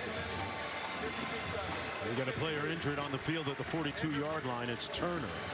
Christian Turner, the tailback out of Buford, Georgia, 5'11" sophomore.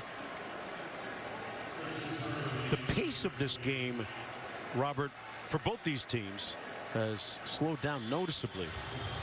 It hasn't. Since the first quarter. In a game where defensive coordinator Randy Bates, he said, you know, we're expecting 80 to 90 plays, but you talk about how it started and how it's going. Picked 5th in the Atlantic. Now they're in their first championship game since 2006. Man, I was in high school in 2006. Yeah, I don't know where you were at in 2006, but listen. 2018, actually. Oh, my bad. 2018. Yeah, for Pitt, yeah. For Pitt, 2018, but it's 2006 for the first title for Wake Forest. So it's just incredible what they've been able to do with what they have, and I hope everybody's enjoying this game tonight. Moore at a punt. Gets off a good one, angles it towards the sideline.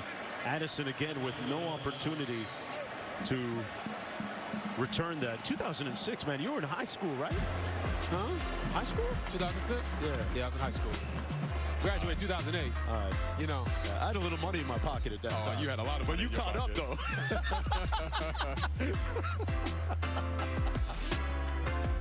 It's the most joyous time of the year. Especially at T-Mobile. Let's go to Diane. Can you tell us what's happening? Yeah, I got the awesome new iPhone 13 Pro and AirPods, and T-Mobile's paying for them both. Oh, and I get a free year of Apple TV Plus. And this is for new and existing T-Mobile and Sprint customers. Like me. Back to you. Hello? We're going to T-Mobile. Upgrade to the iPhone 13 Pro and AirPods, both on us. Only at T-Mobile. Ready for Subway's Eat Fresh Refresh? That's a new and improved Italian BMT with new artisan Italian bread, new Black Forest ham, and new... Got to refresh to be fresh. Hold up. False start on the spokesperson. Save big. Order through the app. Time to fly.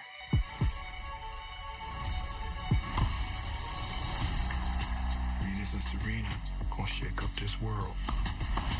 I had dreams that weren't just dreams.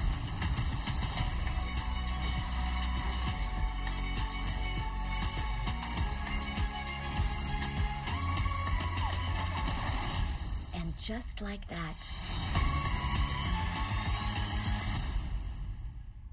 Nespresso Virtuo, redefining coffee with one-touch precision brewing technology. A smooth crema for an exceptional coffee every day. Nespresso Virtuo, what coffee is meant to be.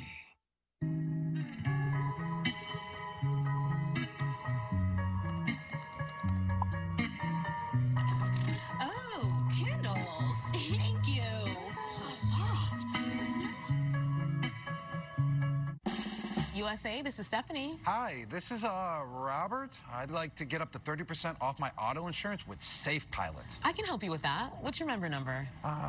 87. It should be between 5 and 12 digits. Busted. This is Super Bowl champion Rob Gronkowski. I'm not a member. Mr. Gronkowski, USAA is for the military community and their families. That's what makes us special. Oh, but I'm special.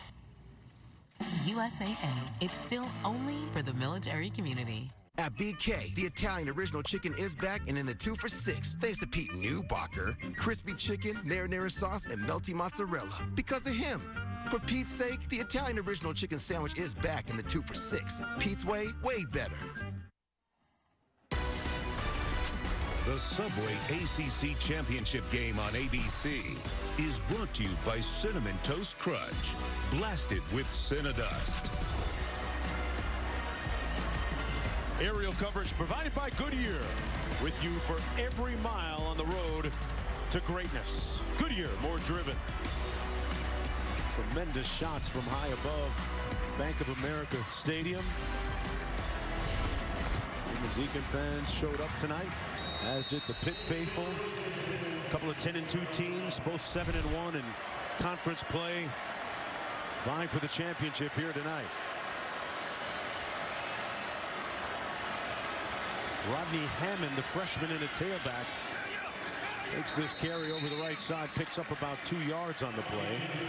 Brought down by Ryan Smenda.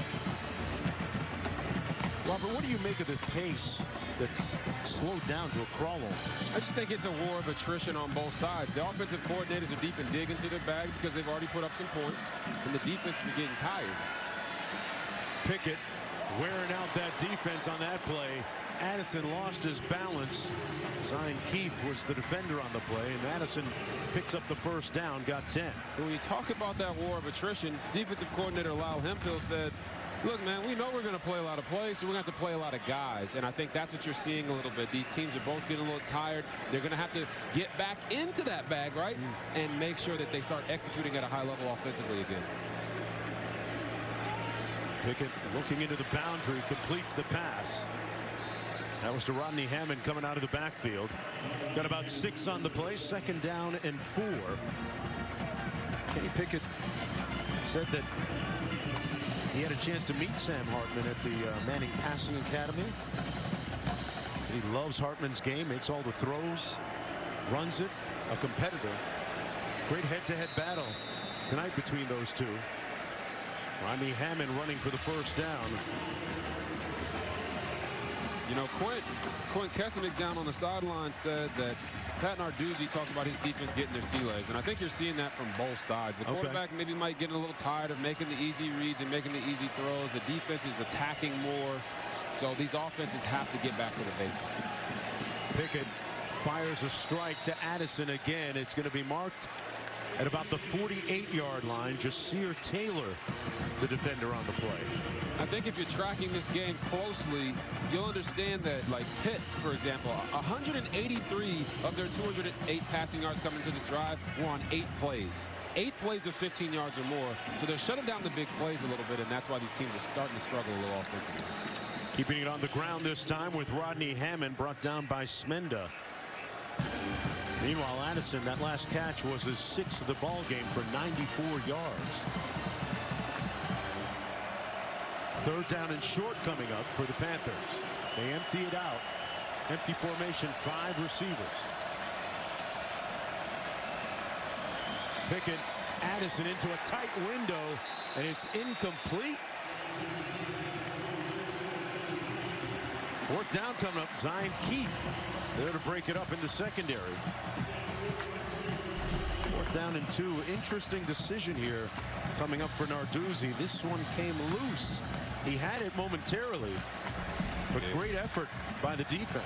Seems like Jordan Addison, one of the best receivers in the country, also saw Ryan Smenda, number 5, right there on the inside. Trust me, wide receivers know their surroundings, and when they go across the middle, they understand when they got to get down. He just needed to pull that one in a little tighter so that when they hit him, it didn't come loose. Christodoulou with his 4th punt of the game. Nose of the football down, end-over-end punt. Fielded cleanly by Morin. It'll be 1st and 10 from there. Well, Week 13 Monday Night Football with Peyton and Eli, 8 Eastern, 5 Pacific on ESPN2. They'll be breaking down the Patriots and the Bills with special attention paid to the quarterbacks, rookie Mac Jones and Josh Allen. It's always great to see who the special guests are going to be, too. Monday Night Football coverage also available on ESPN as well as the ESPN app. You know, you keep bringing up how Kenny Pickett and Sam Hartman were both at the Manning camp, and I'm pretty sure they just make them go there and work. Okay. It's just free labor for them. Counselors. Hartman taking a shot deep. Incomplete at the 45, intended for Perry. Couldn't win that one-on-one against Devonshire. Pardon me, that was against Donald Stewart. And this is what we're talking about with Wake Forest in these big plays on both sides. Their last 6 drives, they've had 5 punts and an interception. So what Pitt's defense is doing is in those one-on-one matchups down the field, they're winning more than they're losing. So Wake isn't able to put together long drives. Run it between the tackles. That's going to be a yard gain for Justice Ellison, setting up a long 3rd down for the Demon Deacons. And this is perfect for what defensive coordinator Randy Bates wants to do, right? They stop the run, force them to throw, and then it's just a matter of them making plays on the ball to get Wake off the field. 3rd and 8 isn't where they want to be. Hartman tackled and sacked at the 3. Keyshawn Camp. Keyshawn Camp looks like he was camping out in the backfield. That number 10 looks really good on him, too. He's out there getting jiggy with it. And this defensive line, they lead. They're one of the leading teams in all the country in sacks. And what is it? It's a relentless pursuit. Sam Hartman is holding on to the ball, but it's not like he's holding on to it too long. There's no one to throw the ball to because they're all covered. This Pitt defense is really stepping up. 4th sack of the game for them, Robert. Mora punting out of his own end zone, a high spiral, kicks it away from Addison. That has been the formula for the Demon Deacons since the first punt of the game tonight when he returned one 40-odd yards. Yeah, you don't ever need to kick to that guy. It's just they learn. When you put up the scouting report on special teams, you just say, hey, kick it out of bounds. Don't even get near this guy. It's that's the smart decision right there. 6:33 to go in the 3rd quarter in a low-scoring second half so far. I'm offering you the opportunity to become a Kingsman agent. Like a spy. Of sorts. Come on. The world is full of terrible people. We're going to show him who the Kingsmen are.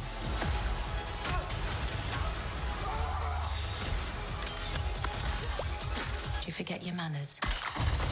Guilty as charged. The Kingsman. Rated R. Only in theaters. Tickets on sale now. Well, someone's not doing their job. Okay, let's keep going. Shopping for the game can be a minefield for young homeowners who have turned into their parents. Can you believe how many different types of water they have in this aisle? Kim, did you just change blades back there? This is perfect. Jackpot, variety pack. Remember, it's a football game, not a play date. Roger that. One more slice. It can be a lot. Oh, good, the manager. Brian and Produce, very helpful. Progressive can't save you from becoming your parents, but we can save you money when you bundle home and auto with us. Pulls to the left a little bit. Nope. Curve ahead. Hey, buddy, want me to drive? Why would I want that? Everyone says you couldn't handle the curve. Who says that? Show Tebow a curve, guy falls apart. Tebow, the curve? No way. Literally everyone says that.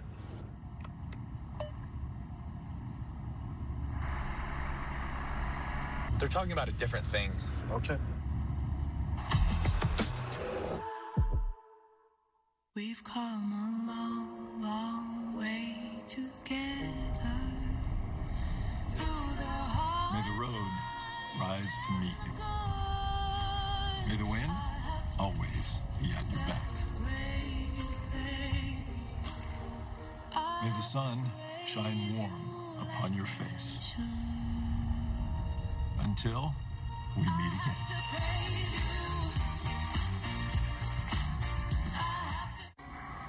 Would you like fries with that? He wants fries with that. Want fries with that?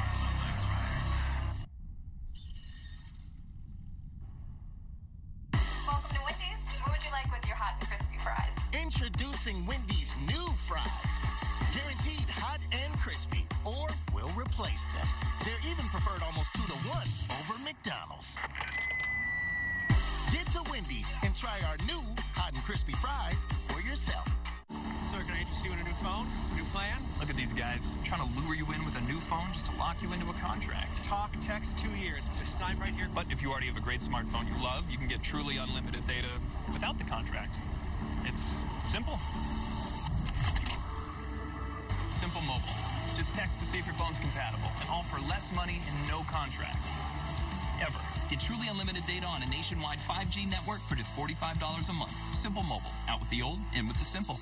Tuesday, the Emmy-winning live in front of a studio audience is back. What you talking about?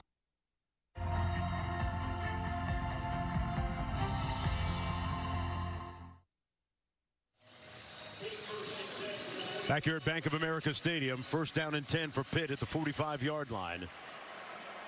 6:33 to go in the third.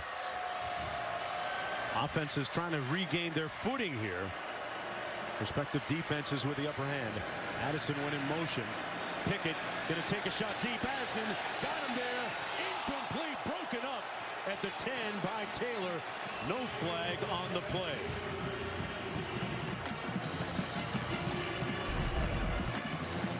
Right here, Addison gets a little bit of contact there before the ball gets there, but apparently the ref said it wasn't enough. Mr. Taylor there might have gotten away with one. They were in a nice double post concept across the field, and Kenny Pickett delivered a bomb. Going to hand it off this time. Vincent Davis wrapped up right around the line of scrimmage. Smenda, the first one to get there. Quint. Coming to Pitt saved my life. That's the words of Randy Bates, defensive coordinator, 61-year-old, a cancer survivor. Why did coming to Pitt save his life? Well, they made him get a physical, and they found cancer in his tonsil. He had surgery. He lost 30 pounds. He had radiation treatment. This was back in 2019. He's healthy now. He's been back in the booth. He hasn't missed a step. And this family of Pitt football along the way has gotten Coach Bates through a very difficult situation. And he is now cancer-free. Holding, defense, number 6. Penalty decline. Result of the play. First down. It's V Week at ESPN, and our partnership with the V Foundation highlights the urgent need for cancer research and the elimination of racial disparities in cancer outcomes. You can learn more and help support by visiting v.org/donate. 100% of your donation goes directly to cancer research. v.org/donate. Pickett completes one to Jared Wayne at the 35-yard line. I had the honor of working with Jim Valvano for several years in college basketball at ESPN, and we continue to pray for a complete recovery for our colleague Dick Vitale, who seemed to be and is doing well. Heard him on a broadcast the other day, knocking out the park as usual. Vincent Davis on the run and a late flag throw.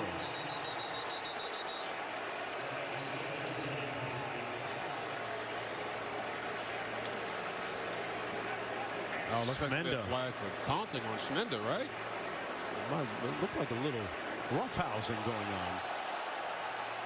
Smenda with his palm skyward. Unsportsmanlike conduct. Number 5, defense, taunting, 15-yard penalty, automatic first down. That is number 5's first. Let's bring in our rules analyst, Matt Austin. Tell us about this play, Matt, and the interpretation. Well, standing over a player or getting in his face and puffing up his arms like he did, that's taunting. That's going to get you a flag every time. Yeah, they need to change that rule, Matt. I mean, that's kind of football. I don't get that. But I guess if that's a rule, maybe the rule needs to be looked at. That was after some of the unsportsmanlike calls that we've seen. Pickett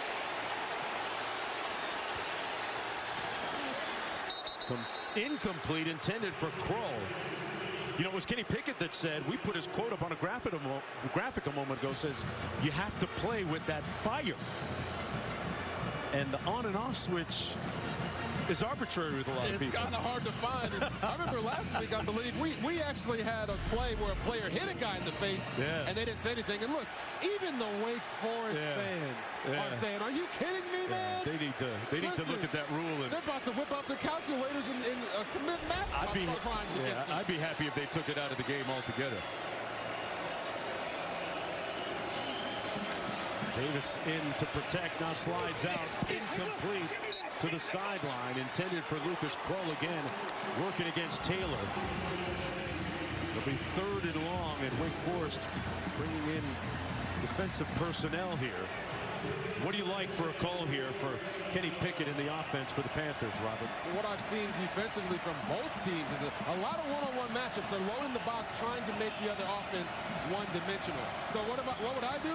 I'm still throwing the ball to the best player on the field, Jordan Addison, number 3. I'm going to find him, and I'm going to work him first as my first read if I'm Kenny Pickett. As you see him go in motion right there. Pickett stops him. He sends him in the other direction. Flag down.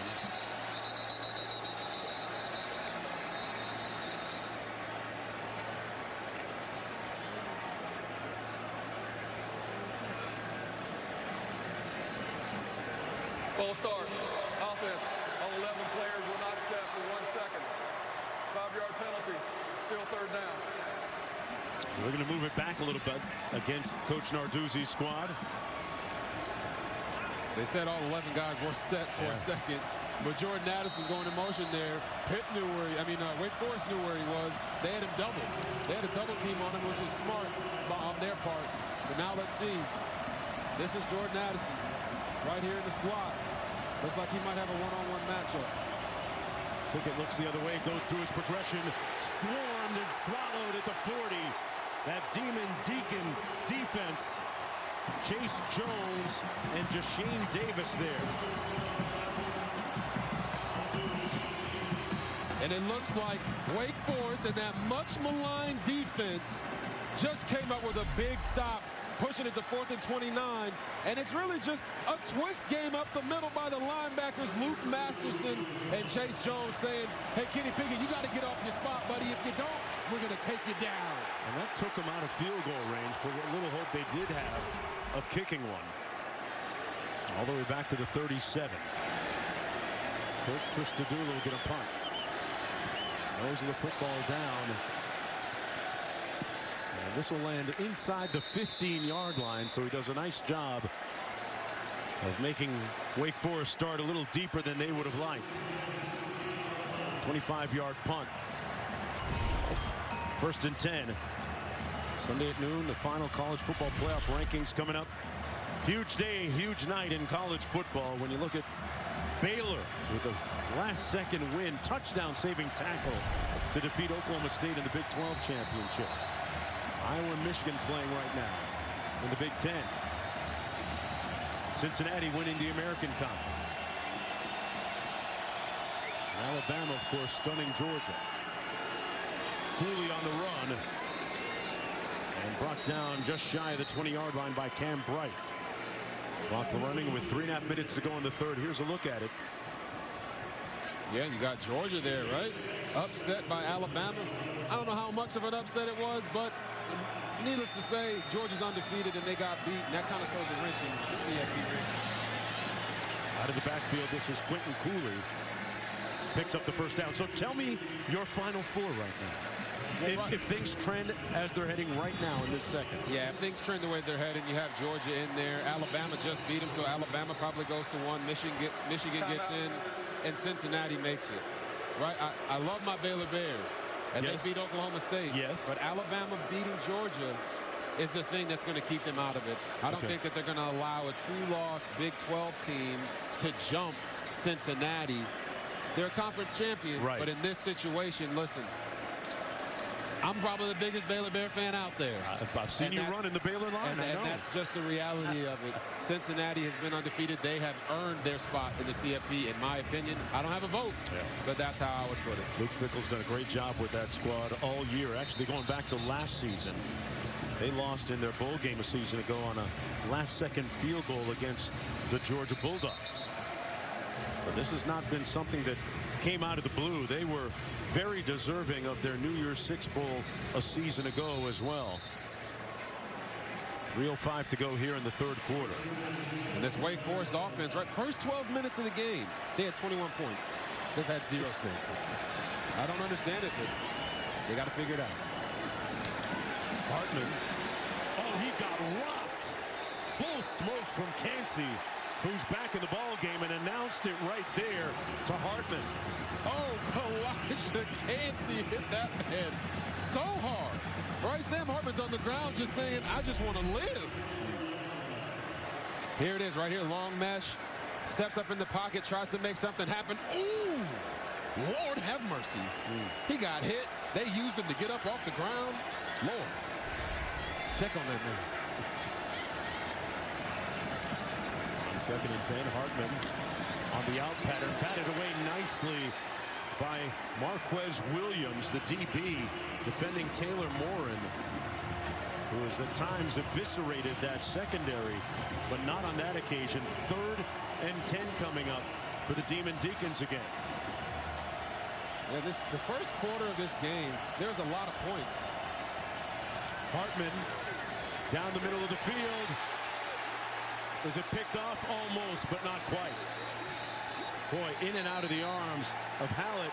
They're going to give it to him? Yes. They will. Far side official was slow to call it. Well, you see Erick Hallett here. He must be a juggler in real life. He goes right here, juggles the ball a little bit, makes sure it doesn't hit the ground, gets the interception. Now, Cansey blocked our view on this angle. He was really chill about the whole thing. He really was. He wasn't sure if he caught it either. Here's another look. Yeah, he caught that one. He got his hands underneath it, kept it off the ground. And the interception was a byproduct of the pressure on Sam Hartman. That hit where I said, man, he just wants to live, right? Right. He didn't want to take another one. He didn't want to take another one. He threw the ball before he was ready, before his receiver had an opportunity to get his eyes to the ball. But right there, Erick Hallett comes up with the interception, and he got the turnover dunk. Oh, yeah. Little windmill. Hallett got some bounce there. In terms of style points, Robert, what do you think? I'm giving him an 8.75. Wow. An 8.75 for that dunk? Yeah. Did you see how low the goal was? Yeah, he could at least had style in the air, though. He could have at least went through the legs or something. I think Q could have dunked that one. He's every bit of 4'3". Q gets shorter and shorter every week. I'll be hanging on that rim all night long. Yeah. I tell you, there's been a major energy shift in this building. I don't know if you guys can feel it up top. You're amongst the Pitt fans, but on this Wake Forest sideline, kind of dull stares, offensive line problem solving, Sam Hartman on the phone. They need a Snickers bar. They need some energy. Wow. They don't act the same when they're hungry, huh, Quinn? No, they lost a lot of their juice, and maybe that has something to do with Pittsburgh's defense. But look at the score. Further review, the ruling on the field of interception is confirmed. He used his face mask. He did. To help control the football. Sometimes they tell you to use your head. Yeah. He did it right there. But look at the score if you're a Wake Forest fan. It's 24-21. Get your team up. Get them excited. You got to make noise. One more look at it. Gets his hands underneath the ball, juggles it a little bit, uses his head to maintain it. He showed it to the officials. He wasn't. It's mine. Benacanda in the backfield and flag down. We've seen a lot of linen down here in the second half. To the snap, false start, number 76, offense, 5-yard penalty, still first down.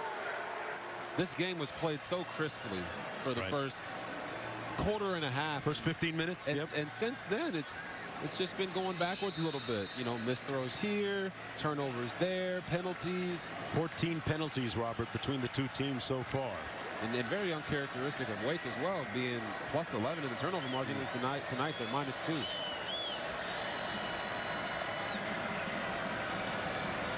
Pickett hands it off to Benacanda. Got those shoulders north-south, squared them up, and picks up a nice first down for the Panthers. Oh my, did you see the assistant on the sideline just lay the boom on the Benacanda? I mean, he stood up looking at him. He's like, yeah, I told him, get your weight up, son. Get in the weight room. Boy, that's a lot of beef. Yeah, he's wearing one of those medium shirts, though. You see it right here. He's going out of bounds. He thinks he's in a safe zone. Bathroyd pushes him right into him. He said, oh, he even threw a shimmy to him. He said, oh, my bad, coach. I ain't mean to. Yeah, that's right. You better watch out. Benacanda said, You don't want the smoke. You don't want the smoke with that. Look, those barrel-chested guys, you got to stay away from them. But he is wearing a medium, man. That's in between a medium and, well, he did that's between medium and large. He had leg day today. That's just it was a chest day. That's what he normally looks like. This leg day. You got Drizzy behind him and everything. 2nd down and 2.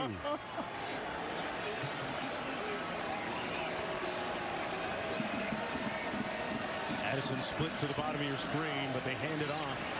Banakanda tripped up. Nice tackle by DJ Taylor to limit that gain to 4 yards. You know, Mark Whipple talked to us this week and said that he thought Wake Forest defense struggled in space. Okay. But right now, they are tackling really well in open space, and that's why these plays aren't going out.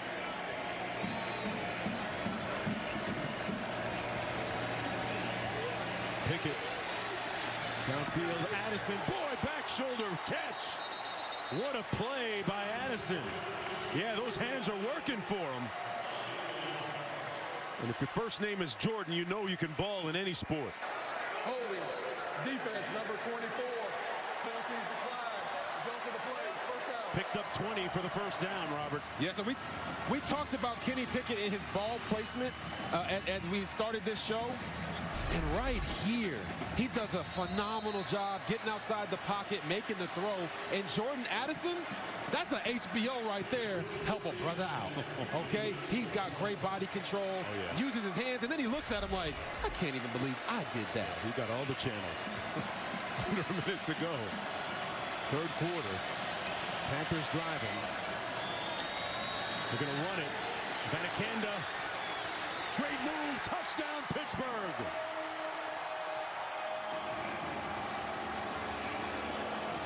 He shook Gavin Holmes to get into the end zone.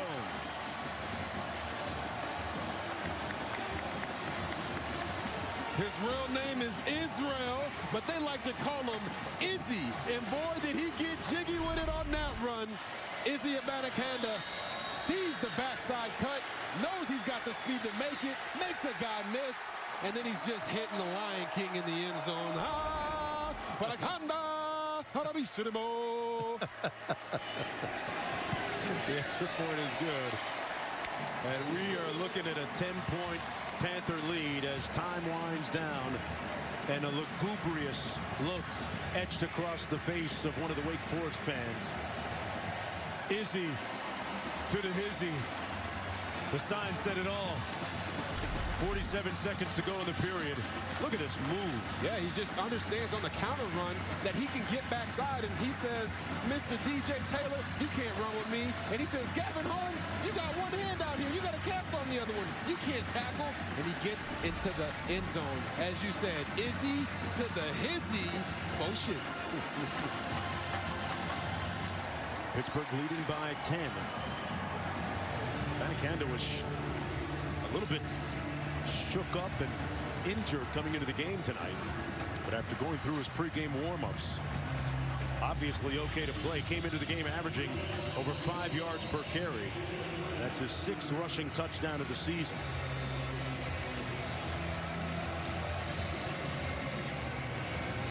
Oh, he got the camera for him on the sideline, too. But Doozy's guys having fun down there, Robert Griffin III. That's the only way to play the game.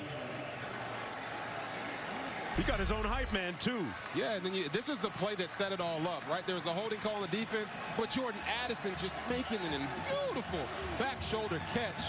And then as you continue to watch, he's just sitting there saying, man, I can't even believe I did that. He was looking at his namesake, Jordan, right when he was hitting all them threes, saying, I don't know, man. That was it. Just some of us got it and some of us don't. That was it.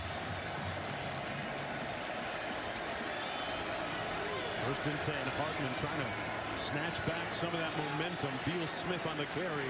Nowhere to go. Picks up 2 on the play. Keyshawn Kemp out of Lakeland, Florida says, no, not here. It'll be 2nd down and 8. 32 seconds to go. Dave Clawson's offense stuck in neutral for the last couple of quarters. Hartman searching for that button. Downfield. And it's caught right on the sidelines by Taylor Morin. Man, what a grab. And that's just what the doctor ordered. Taylor Morin coming up with a big play down the field. It's what Wake Forest needed to get their spark back. Came back to the football here, Robert, and got those feet in bounds and moved the chains. And we have a Pittsburgh player shaken up, Keyshawn Camp, who made that play just a couple of moments ago defensively. Coming this week on Sunday NFL Countdown, before the Ravens and Steelers renew their rivalry, Lamar Jackson goes one-on-one with Steve Young. Plus, Randy Moss sits down with Mike Evans and Chris Godwin. Kick off your Sunday with Countdown at a special start time, 9 a.m. Eastern on ESPN, before the college football playoff is revealed. You know I'm going to be texting or calling you when those 4 come out. Hey, if you don't have it right, I'm going to have to give you some work. You're going to give me some work? I'm going to be right there with him. I'm really excited about this. College football season's been phenomenal, right? Coming back. The fans are back. Unbelievable atmosphere here in Charlotte. Pageantry is back. Everything that you just love about the sport is on full display. And you talk about that play right there with Taylor Morin coming back to the ball. That's why Sam Hartman has given his receivers so many chances down the field, because he trusts them. And that's how you get a quarterback to continue to have confidence in you when he makes a throw, and you protect him by coming back to the ball. 14 seconds to go in the third quarter. From the 44, it's 1st and 10 for Sam Hartman.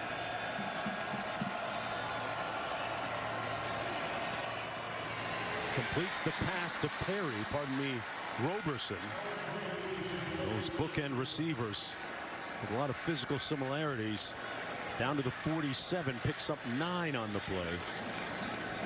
Sam Hartman's favorite quarterback to watch at the next level is Aaron Rodgers.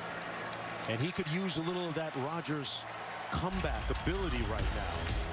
And that's the end of the first 3 quarters of play. Doctors dedicated to a deeper understanding of the most specialized medical conditions. That's the difference between everyday care and world-class care. Derek Dermatology, world-class dermatology close to home. Watch your weekend team on ABC 7 Eyewitness News. Back for the start of the 4th quarter. Demon Deacons with the football. They're going to run it. Christian Beal-Smith. It's going to be right at that first down marker. Let's see where they're spotted. And they're going to measure, Sam Hartman wears number 10. And the genesis of him wearing that number is a very heart-wrenching story. It goes back to Dimitri Allison, a family friend who moved in with them when he was younger, subsequently became a brother to Sam Hartman, who went on to play college football as they grew up together at Elon. And Dimitri took his own life while playing football at Elon College. Sam Hartman went through the hardship and the trauma of having to deal with that. And he wore number 10 subsequent to that passing of his brother, he calls him, and steps onto the field every time he plays football with him in mind and holding him close to his heart.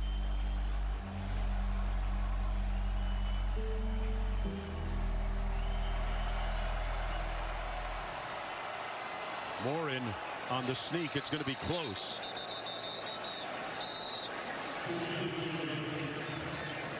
And yeah, you talk about Dimitri Allison. I had an opportunity to talk to Sam Hartman. He calls him his brother. He moved in when he was 15, went through high school all the way with him. Used to run routes for him in the backyard when he was younger to help him develop as a quarterback. And he passed away just before a state championship game Sam Hartman was playing in. Pass incomplete. And Hartman had a very heavy heart. And they asked him, hey, are you going to play in this game? And he told them, Dimitri would have wanted me to play in this game.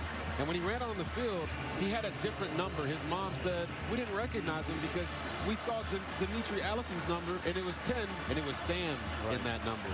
So he carries his brother with him everywhere that he goes.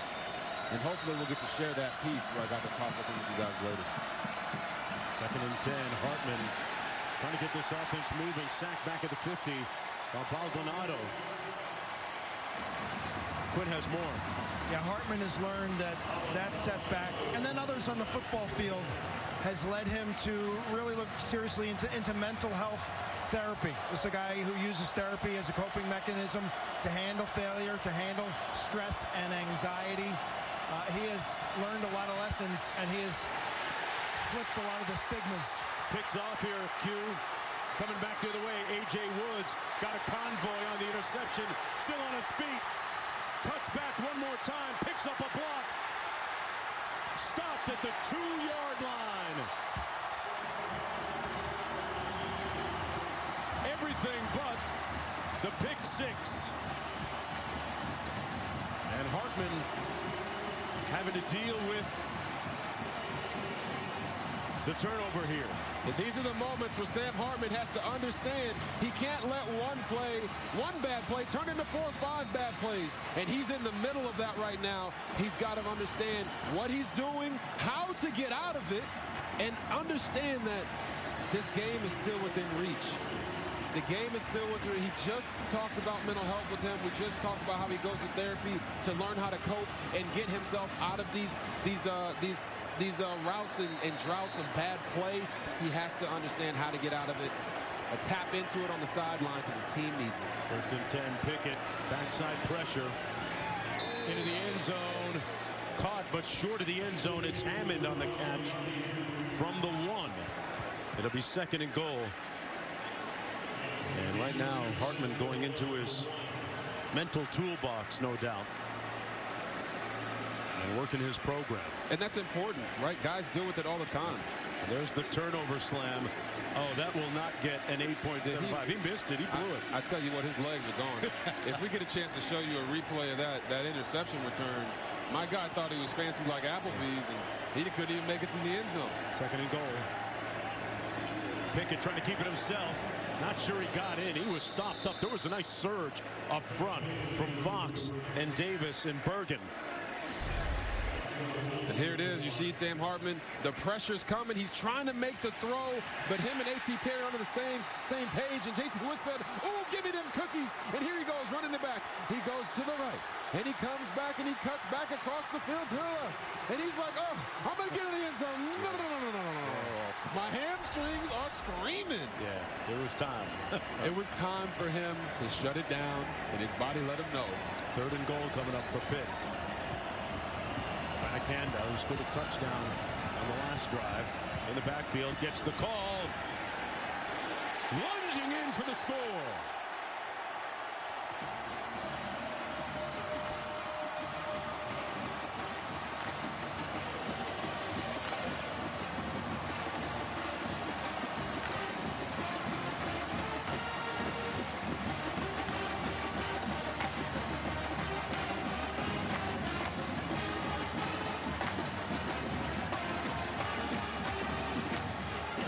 Pittsburgh able to convert off that turnover. And that's his 2nd rushing touchdown tonight for Abanikanda. Pittsburgh with a little bit more room. And now you see Sam Hartman and the Wake Forest Demon Deacons trying to figure out what they got to do. They have to throw the ball down the field, make plays, because that's all they got left today. For 14 years, Subaru and our retailers have been sharing the love with those who need it most. Now, Subaru is the largest automotive donor to Make-A-Wish and Meals on Wheels, and the largest corporate donor to the ASPCA and National Park Foundation. Get a new Subaru during the Share the Love event, and Subaru will donate $250 to charity. Wow, this new Coca-Cola Zero Sugar. Is it the best Coke ever? No! Yes! No! Yes! No! Yes! Okay, I'm gonna try first. Yes! I need to try it first.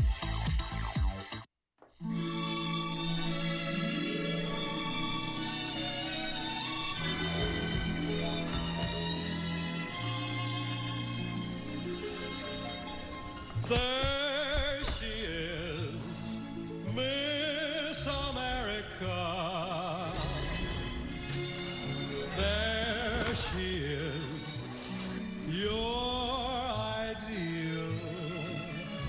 With so many beauties, she took the town by storm.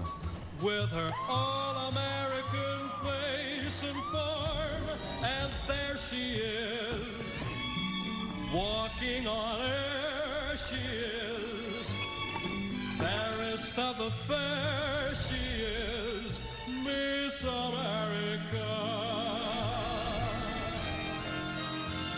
There she is.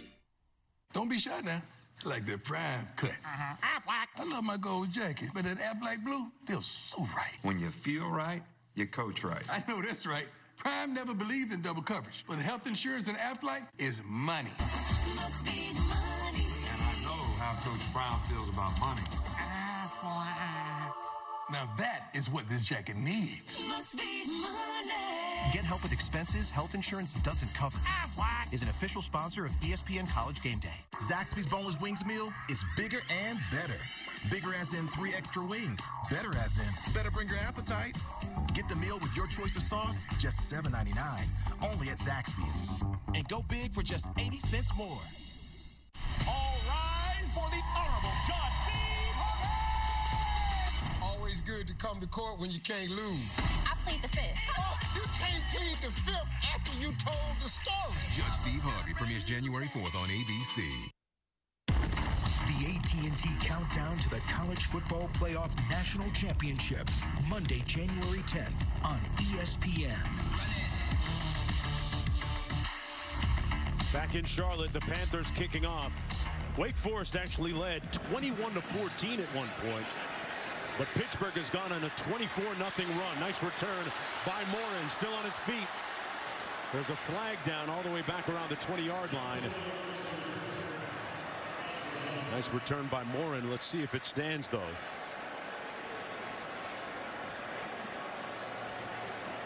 More times than not, on these returns, it's usually a holding against the return team. During the return, holding, number 0, return team, 10-yard penalty from the foul.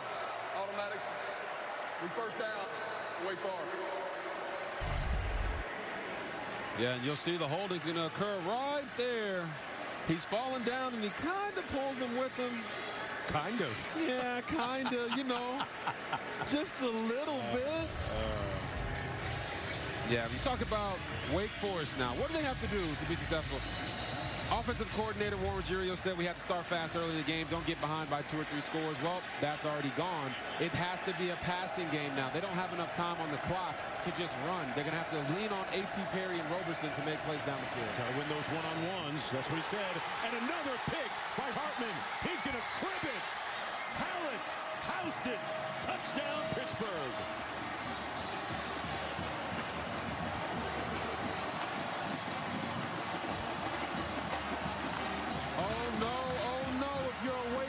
Demon Deacon fan, but if you're a Pitt Panther, you're excited. Erick Hallett with the interception, taking it back to the house, making it look easy like Sunday morning. Sam Hartman has to get out of his own head, and now we have seen him consecutively almost repeat what happened to him last year against Wisconsin in the bowl game. But how they finish is going to speak volumes about them and the development that Sam Hartman has made over the past year with the things he talks about, going to mental therapy and working on his game from a mental aspect. They need him to get out of this rut immediately. You are watching a cataclysmic, catastrophic meltdown right now from the Wake Forest offense. There's no other way to put it. Back-to-back interceptions. One a pick six, the other one set up a touchdown. And this was the final one by Hallett. Back after this.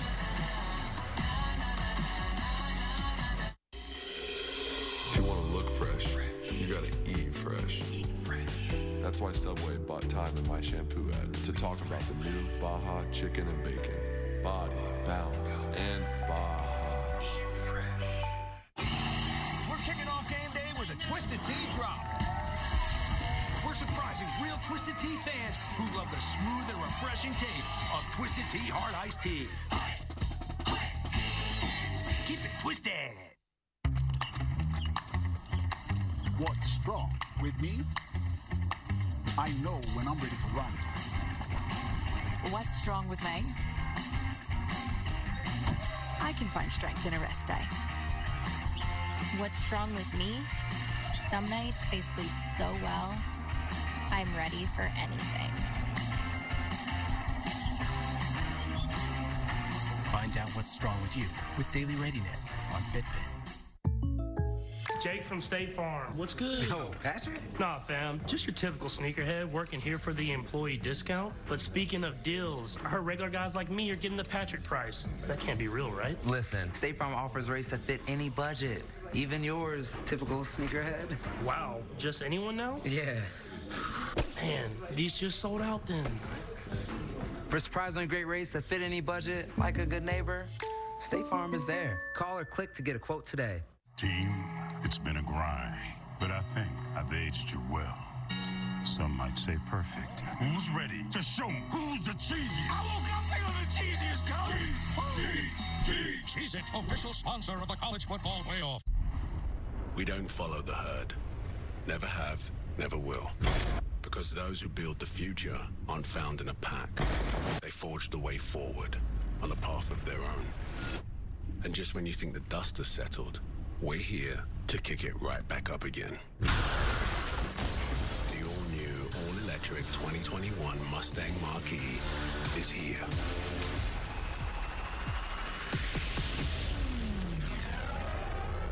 Look, Serena Williams, Matrix, Serena, Matrix, Serena, Matrix. Get your TV together with the best of live and on demand. Introducing DirecTV Stream. The Subway ACC Championship Game on ABC is brought to you by Subway. The Eat Fresh, Refresh at Subway. And in part by Ford. Built for America.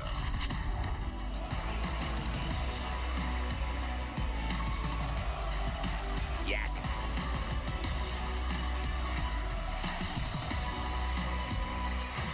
Hallett with the slam. He yammed it in there, boy. He yammed it. That's an understatement. Did that Karl Malone thing, put the hand behind the head. Morin on the kickoff return. Out to the 33-yard line. Now, let's see what Sam Hartman can do, Robert, here to regain his poise and his composure. He's thrown consecutive interceptions. One for a touchdown. One set up a touchdown.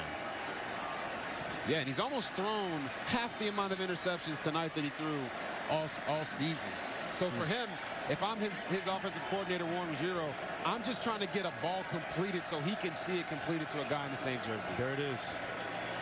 It's Roberson, and Roberson gains about 7. It'll be 2nd down and 3. Hartman has completed 6 of his last 16 passes for 43 yards and 3 interceptions. For Sam Hartman, it's just about seeing it completed, executing the offense one play at a time. Incomplete, misfiring that time for Donald Stewart. It'll be 3rd down and 3 coming up. And Jonesy, as you know, covering basketball like you do, Mr. Basketball Devonair. Okay. When you're playing the game and you're missing your threes, you're missing your pull-up game, sometimes you just need to drive to the basket and get to the free throw line so you can see the ball go in. Knock a couple of them down so it gets you back in the rhythm, and I feel like that's where Sam Hartman is right now. Warren Ruggiero has to understand that. Hartman surveys, goes through his progression, fires high, incomplete. His receiver over there fell. That was A.T. Perry, incomplete. By the way, you got the wrong guy. I'm still shooting my threes. Oh, you still shooting your threes? Oh, you just yakking them up there? Hey, you 0 for 4. You like, listen, I'm just going to keep shooting. Just like Steve Forbes, the basketball coach at Wake Forest University, and Brooks Savage, his assistant. Aggressive on offense, just like Wake Forest is right now. 4th and 3, they have no other option. They're down 24. They got to go for it. Look for them to try to get the ball to A.T. Perry. Got rid of it quickly, in and out of the hands of his receiver. Incomplete for Williams. And Pitt will take over on downs. Now, this is a situation where Sam Hartman makes the right read. He makes the right throw. And this guy, Keyshawn Williams, didn't help a brother out and pull it in to keep the drive rolling. America! After the past year-ish, everyone deserves something new. So, AT&T is giving everyone our best deals on every iPhone, including the iPhone 13 Pro with its amazing camera, like everyone that worked from home or welcomed a new family member. They were all underdogs. Our deals are for everyone. It's not complicated. AT&T is giving new and existing customers our best deals on every iPhone, including up to $1,000 off the Epic iPhone 13 Pro.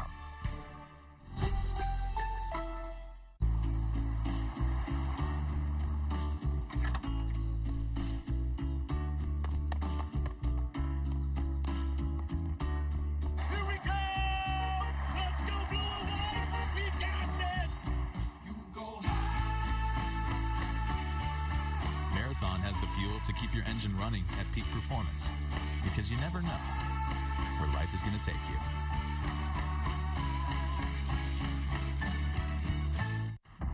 History is filled with almosts. Those who almost adventured, who almost achieved. Then there are others. The ones who embrace the moment and commit. They calm their minds and steel their nerves with 4 simple words, whispered since the time of the Romans. Fortune favors the brave.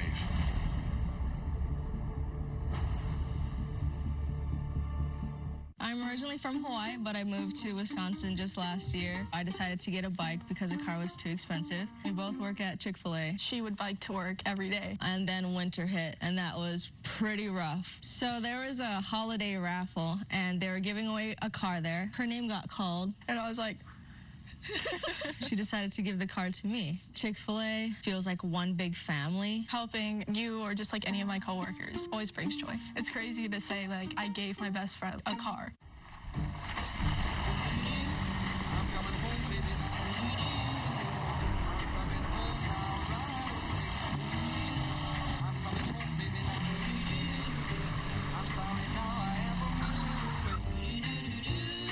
The ride of your life is closer than you think. For the first time ever, buy your new car entirely from home with Nissan at Home. Delivered direct from dealer to driveway. Tuesday, the Emmy-winning live in front of a studio audience is back. What you talking about? Think the order's the suspense? 45-21 with 10:59 to go in the fourth quarter. This game broken open in the latter part of the third quarter and early in the fourth. It turned on a couple of interceptions by Sam Hartman, and that left Captain Demon Deacons shaking his head right there. Not feeling like a superhero much right now. You can't mask that. Vincent Davis, pardon me, with a nice run around the right side. Picked up 4 on the play. What a season it's been for Pitt. What a season it's been for Sam Hartman and Wake Forest. Won their first 8 games. Ended up 10-2 in the regular season. Pittsburgh with that identical 10-2 record. Their only losses coming to Western Michigan and Miami going into this game tonight. And thus far, it just hasn't been their day. Yeah. They can score quickly, but this is a pretty big lead. And I think you've seen the resiliency of this Wake Forest team as their ability to bounce back after losses. They lost to North Carolina, bounced back, got a win. Lost to Clemson, bounced back, got a win. So they still have another game ahead of them this year. Right.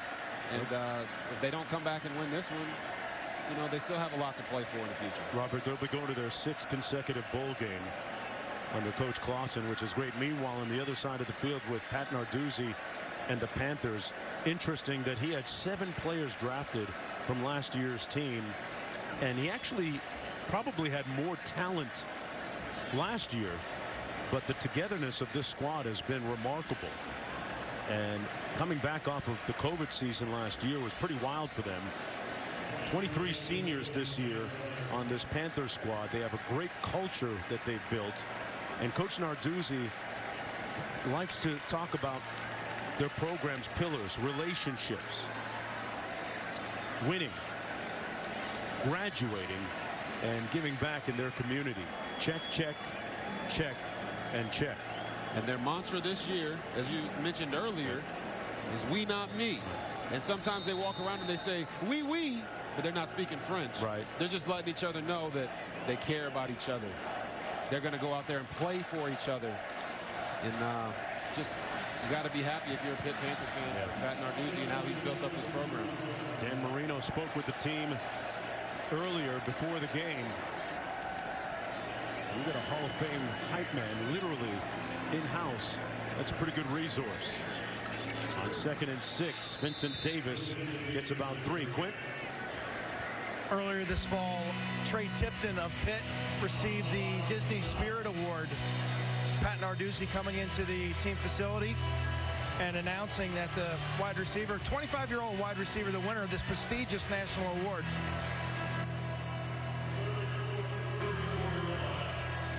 Tipton is a young man who has dealt with setbacks both in his personal life and his football life. The loss of family members, and then a near career-ending injury at Pitt led him down a dark path towards depression, towards self-hurt. He has bounced back in a big way, and he has started a group at Pitt called Love, and that stands for Living Out Victoriously Every Day, LOVE. It's a group of Pitt athletes who come together and open up, and they talk about mental health. That's been a strong theme tonight, and Trey Tipton has gone a long way. He's taken a bad situation and made it into a tremendously positive one, counseling over 100 athletes at Pitt and opening up and making mental health really a part of the standard procedure in terms of peak performance and peak happiness in life. Great job, Q. And it really shows and illustrates how college football can be such a wonderful resource unto itself in so many different ways and beyond in its community, like they've done at these 2 schools on the field here today. And great job by Trey Tipton. You talk about Trey Tipton, he's been at the school since 2015.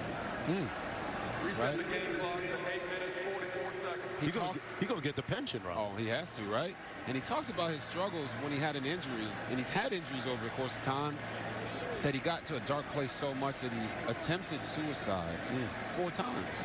Came back. Got hurt again, collapsed his lung, came back.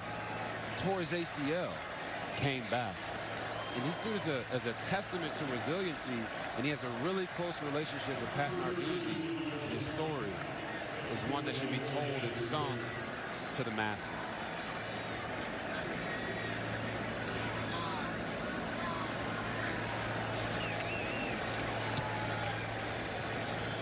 Christodoulou will try and get this to stop inside the 5. Wow, what a great punt.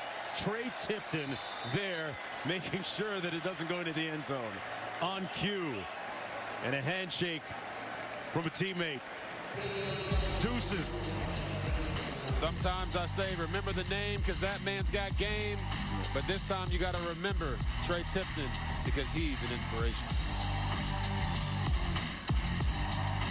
Big news for heartburn sufferers. Introducing Zantac 360 Degrees with a new formula that has the #1 doctor-recommended medicine approved to both prevent and relieve heartburn. It works in as little as 15 minutes and lasts. New Zantac 360.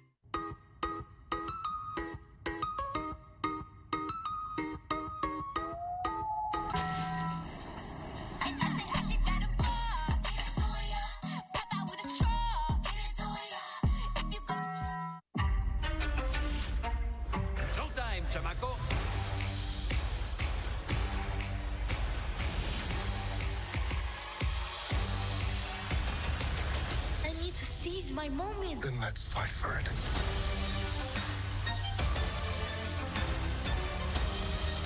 Come on.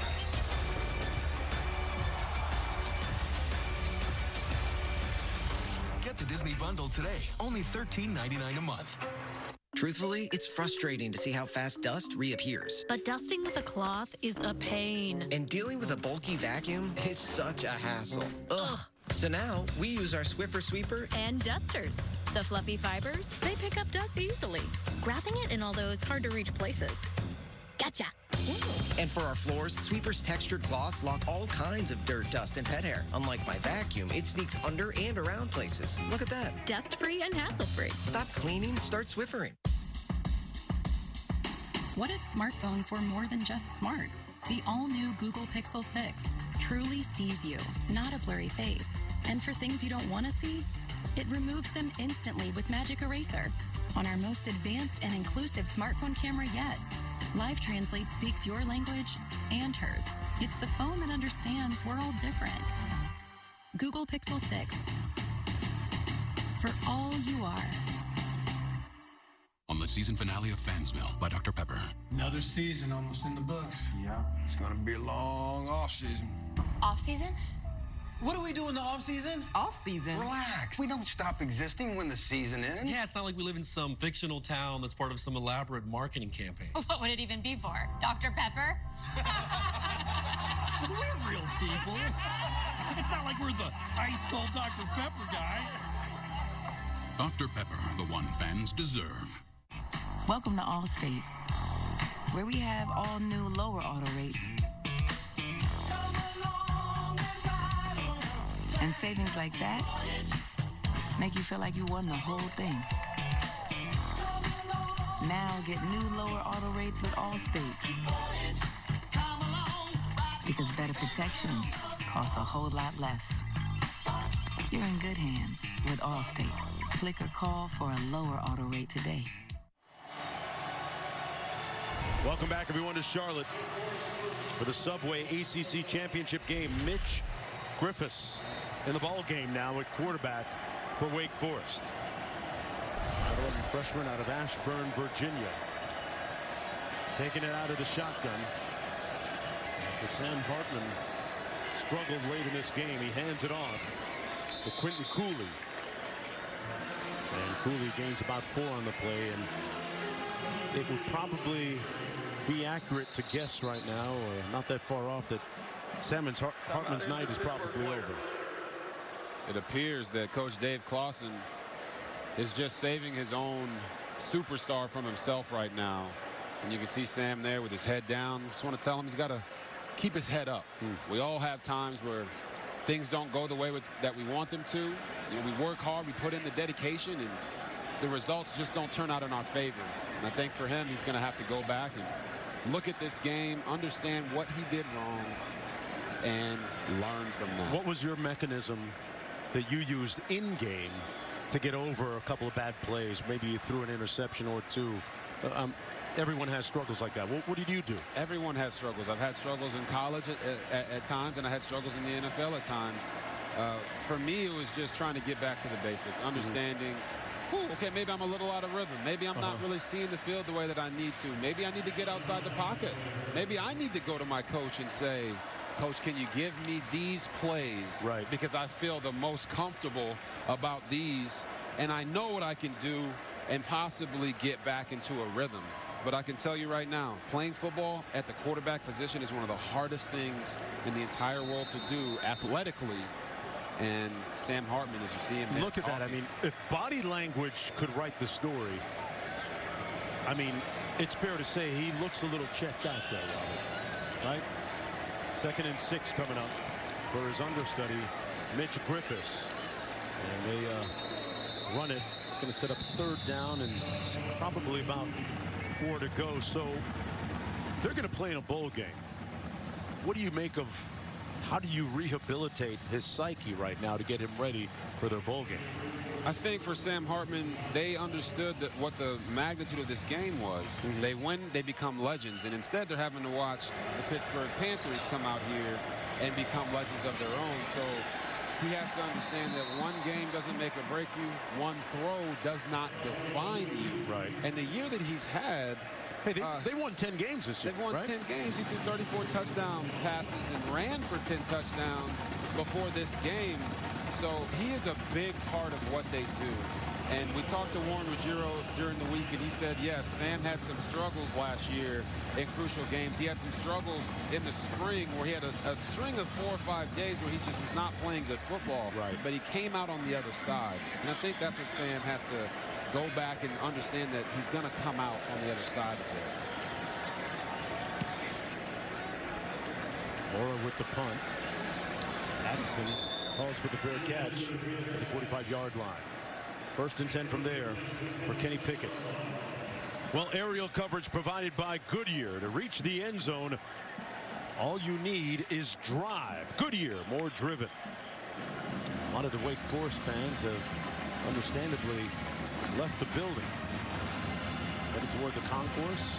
A lot of blue and yellow still in the stands here for Pitt.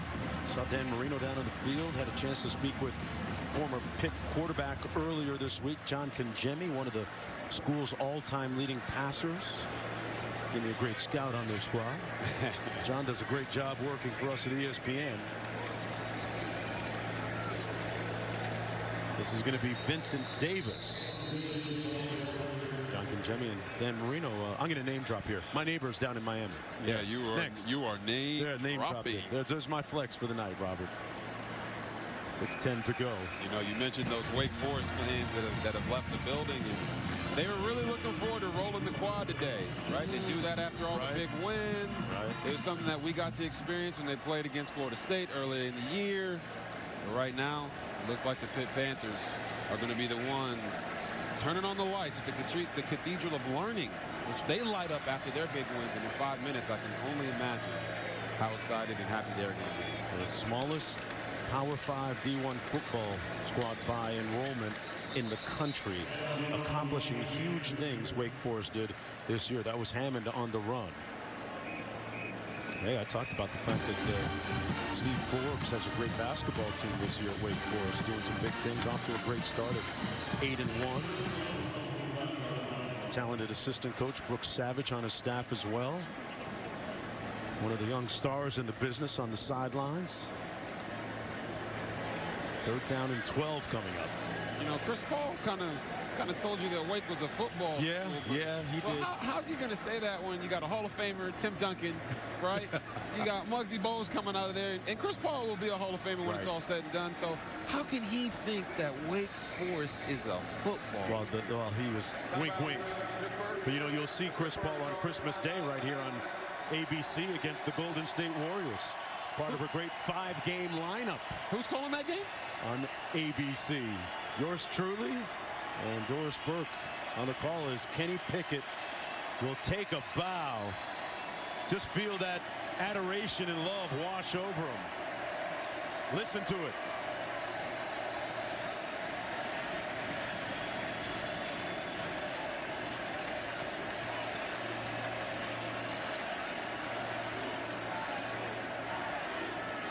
He said coming into the night that everything we want is right in front of us. Everything I need is within grasp. And what a game he had. And that was just a beautiful moment for Kenny Pickett. Didn't have to come back, but he did. And the entire fan base here for the Pitt Panthers sounded like the Panther Pit from way back. Where they're at. And Kenny Pickett, he punched his ticket to an ACC championship, and I bet you we're going to be seeing him in New York. You're going to be up there, right? I will be there. On the handoff, McPatty, backup quarterback in. Clock running with about 4.5 to go. Such a good feeling when you come back to a school when you could have been a draft pick, could have went on to the NFL and lived out that dream, and he came back for exactly this moment. 4,000 passing yards, 40 touchdown passes. Only 2 other guys have ever done that in ACC history. And it goes a little bit deeper than that on a personal level with Enos head coach Narduzzi. He decided to come to Pitt, Pickett did, when the Panthers had no offensive coordinator, no quarterback coach. He trusted in Narduzzi, and actually Narduzzi gave him a little bit of capital, some equity in the decision as to who the offensive coordinator was going to be. A little bit earlier, Robert shared a little bit of QB talk with Pickett on confidence and preparation. Talk about your confidence and how you really instilled that confidence in your whole team and gotten it back from them. Yeah, I mean, you play the position, you know how it works. You're confident when you're prepared, and I try to be the most prepared guy in the building, whether that's physically, mentally, with the offense, with the defense, however I have to do it just to get guys motivated to go play. I'm willing to do it.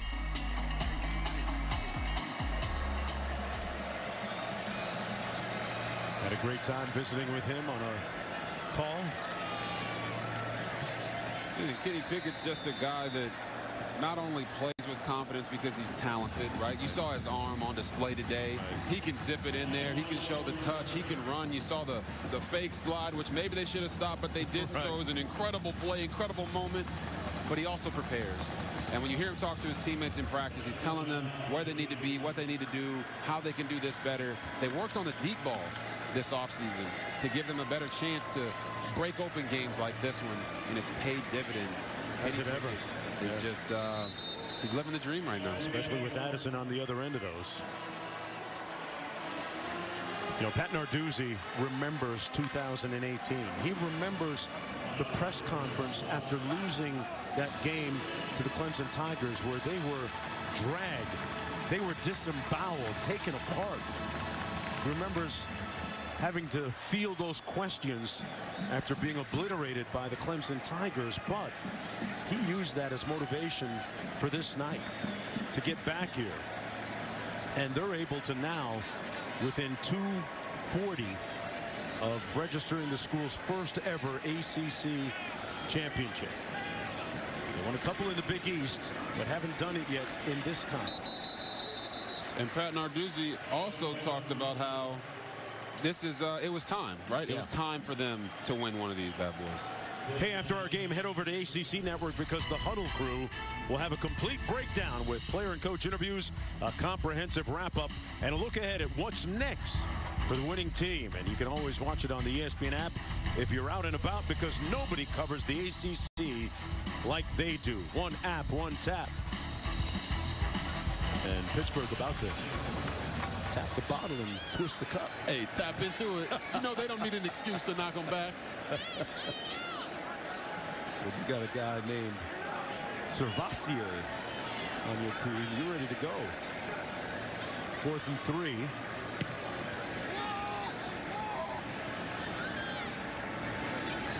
Fair catch called at the 42-yard line. 1st and 10 from there.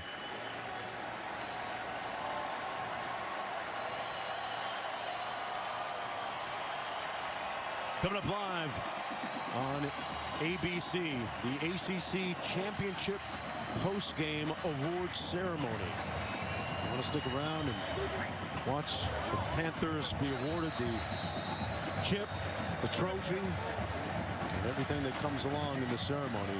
They've got the runway ready for the Gatorade shower for Coach Narduzzi. They do. Unsuspecting right now. It's funny you said they got a guy named Servassier, right? Servassier right. Dennis. Just a beautiful, beautiful sounding name. Oh, yeah. But they also got a... They got Coach. They got Coach. Look at that. When you least expect it, man. They also got a Habakkuk Baldonado, right? He's from Italy. Yeah. I'm talking about a fine wine, right? Hey. That sounds like a heavy one right there. I tell you what, nobody on that Pittsburgh side of the field is going to be drinking Thunderbird or Mad Dog tonight. This is going to be good stuff after this win. 1 minute to go. 45-21. Pittsburgh is going to have its first ever ACC championship.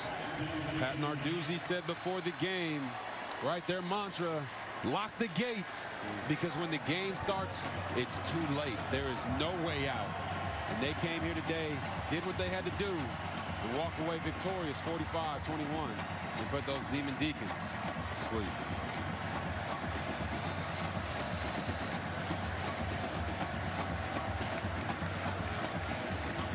Time winding down on Sam Hartman's regular season. There'll be a bowl game.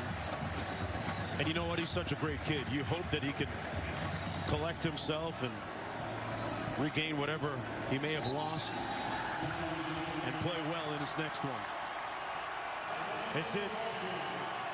Pitt has won the ACC championship. The Subway ACC Championship belongs to Pittsburgh by virtue of their 45-21 victory. Let's take a look at tonight's fighting spirit moment, brought to you by Modelo. And this game turned on a dime with these interceptions. We talked about it. The turnover margin for both of these teams has been great. They're in the top of their conference, top of all FBS. And Sam Hartman let one bad play turn into 2 and 3 and 4, and Pitt just continued to...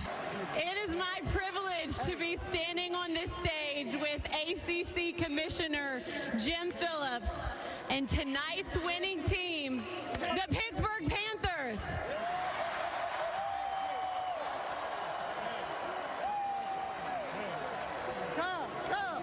Commissioner, it is now time for you to present the ACC Football Championship Trophy to Pitt head coach Pat Narduzzi and your Pittsburgh Panthers.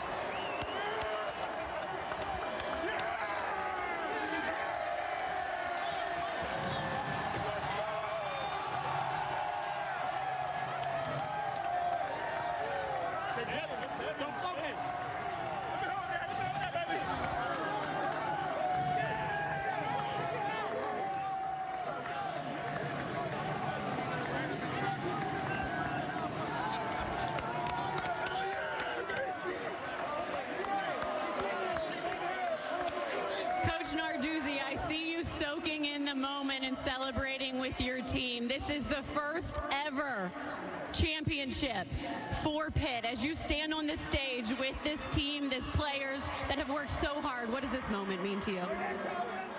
Hail to Pitt! This championship means everything. Means everything to the city of Pittsburgh. It means everything.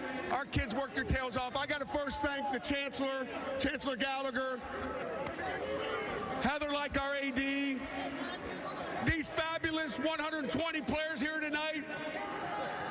Let's give those players a little bit.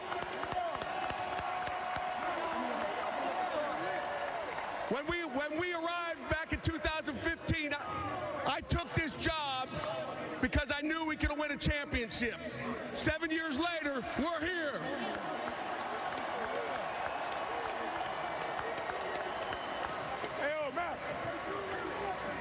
Just couldn't be prouder of these guys. We're going to bring this thing home to Pittsburgh and celebrate. Hail to Pitt.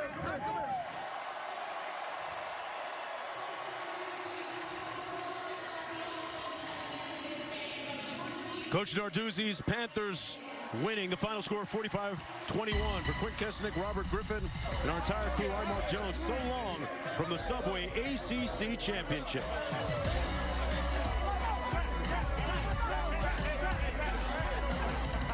Raise your hand if you're not here. Tuesday, after live in front of a studio audience, a special premiere. I'm Janine Teagues. I've been teaching second grade for a year now. This is a classroom, not a hockey stand. We had it on the board. It's all about the fundamentals. The staff here is the fun, and I'm the mentals. Doesn't sound right. Abbott Elementary, a special premiere, Tuesday on ABC and stream on Hulu. Okay. Grandpa, will this be our Christmas tree? Someday. Come on, Katie. I'm really proud of you guys. Look how big it's gotten. Ah, that's great. Wow. Is it ready yet? Someday. Come on. Think it's ready?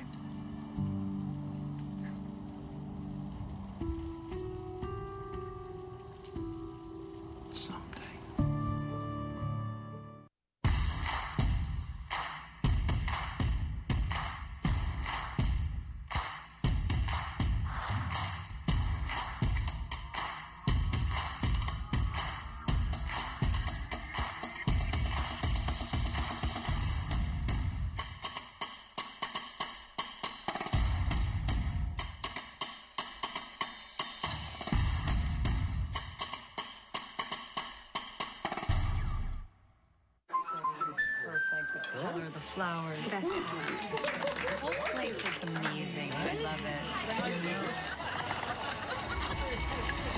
Sophia, Whatever happens, we're here to protect you. Thank you. The No Room for Fear in Your Dream Home policy from American Family Insurance. Now save up to 28% when you bundle your home and auto. American Family Insurance. Insure carefully. Dream fearlessly. Download the free ABC7 Chicago News app today. You've been on the edge of your seat. Monsters of the Midway are in absolute force. You've held your breath to the final seconds. 23 puts it up. He sends it deep to left. You've been there for the thrill of victory. Chicago recovers it. The drought is over. Chicago's won it all. And we'll be with you for that next magic moment. You can bet on it. Bet Rivers, Chicago's hometown sportsbook. I want to get Steve a gift that'll get him out of the house, but what? Save big on fitness watches at Sierra. Oh, that's great, but maybe something that'll keep him out for a little longer. Cycling gear for less at Sierra. And by longer, I mean forever. Ah. Books about living permanently in a van now at Sierra. And everything you need to actually live permanently in a van. Let's get moving. Beat it, Steve. The Dyson Airwrap Styler, invented to wrap and curl hair using air, not extreme heat. The high-speed Dyson motor propels high-pressure airflow, harnessing the Coander effect to form a range of curls. And with brushes engineered to smooth, shape, and dry different lengths, types, and styles of hair, with no extreme heat.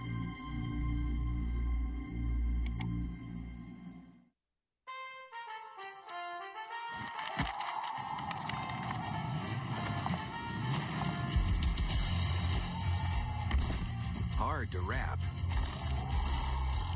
easy to give. Check out the battery-powered AK Homeowners Series with sets starting at $199.99. Find something for everyone on your list. Find yours at SteelDealers.com. Live from Chicago's #1 news, ABC7 Eyewitness News at 10 starts right now. Volunteers who were out spreading joy today and holiday cheer found themselves the victims of a crime. They were held up while putting up lights this afternoon, and it happened near 48th and King Drive. No one was hurt, though. We're told personal items were taken, but as Trey Ward reports, the thieves could not steal the volunteers' giving spirit. An annual event decorating as many homes between 35th and 115th along King Drive goes from festive to criminal.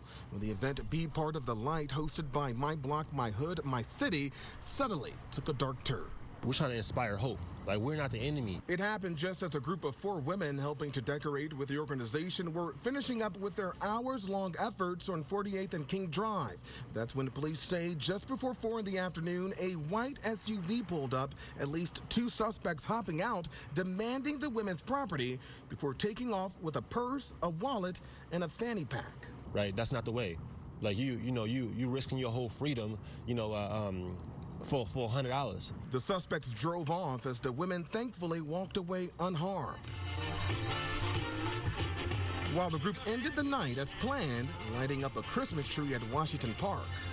We have supplies for helping the volunteers to put things up. And with more decorations left to put up, organizers say their efforts to bring holiday cheer to their community will not be deterred. We'll have more security next weekend. It's just tragic, man. It's tragic that it's happening in the city. Cole says the group will continue what they started when they come back here to Washington Park next week, Saturday, to begin decorating more homes along King Drive. On the city's south side, I'm Trey Ward, ABC7 Eyewitness News. And new tonight, 6 people taken to the hospital from a senior living facility in north suburban Fox Lake. Investigators say the residents became ill, and now they're trying to figure out the cause. The Omicron variant is now confirmed in 16 states. No cases have been reported in Illinois just yet, but there is now a known case in Wisconsin, which was just announced tonight. We're told the patient is a man from Milwaukee who recently traveled to South Africa.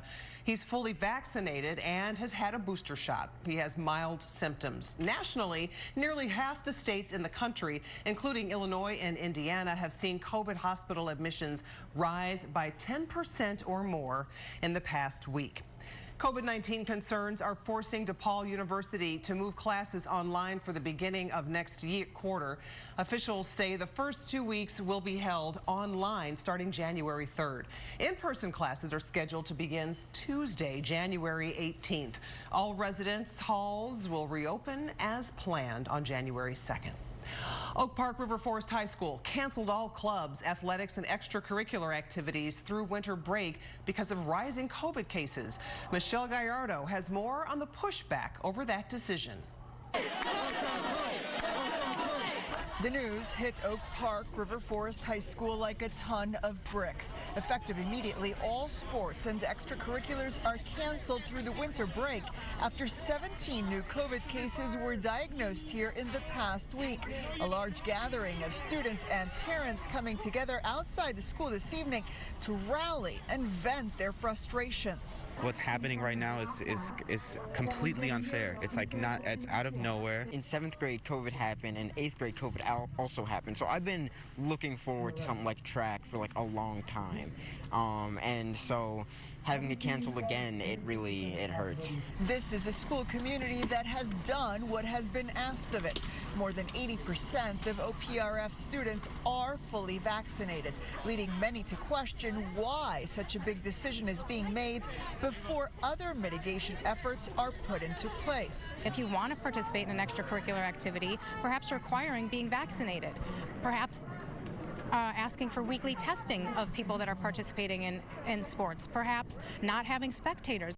Showing up to try and answer those questions were the school superintendent and Oak Park's public health director, who ultimately made the decision to suspend extracurriculars. Among the sobering news delivered, a full 3/4 of the students who tested positive here are vaccinated, meaning effectiveness is waning amongst the population that is mostly not yet eligible for boosters. What is more, for each of the 17 cases diagnosed this week, there are 50 to 70 close contacts, many of whom are still being identified. Only 100 to 200 students at this high school are getting tested each week, so we really can't tell how far this is spreading. The suspension may not last as long as originally stated, the superintendent saying if they are able to dramatically ramp up voluntary testing and increase social distancing within the building over the next week, sports and other activities could be back within days. In Oak Park, I'm Michelle Gallardo, ABC 7 Eyewitness News. 2 Michigan parents are making a court appearance today. They're charged in connection with a deadly shooting spree that their son is accused of carrying out at a Michigan high school this week. Prosecutors say the parents did not do enough to stop their son. James and Jennifer Crumbly are now being held separately in the same jail as their son Ethan. Their capture came after they failed to turn themselves into authorities in Oakland County when warrants were issued for their arrest. They were caught in nearby Detroit. If there's no culpability, why would you go be in a warehouse in Detroit? Police say the couple had help getting into that warehouse and say anyone who assisted them may also face charges.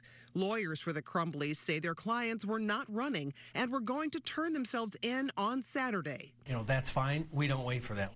In a court appearance, they were charged with 4 counts of involuntary manslaughter in the deaths of 4 students from Oxford High School, both pleading not guilty. Prosecutors say their son Ethan carried out the shooting using a gun purchased by his father days earlier as a Christmas present for him.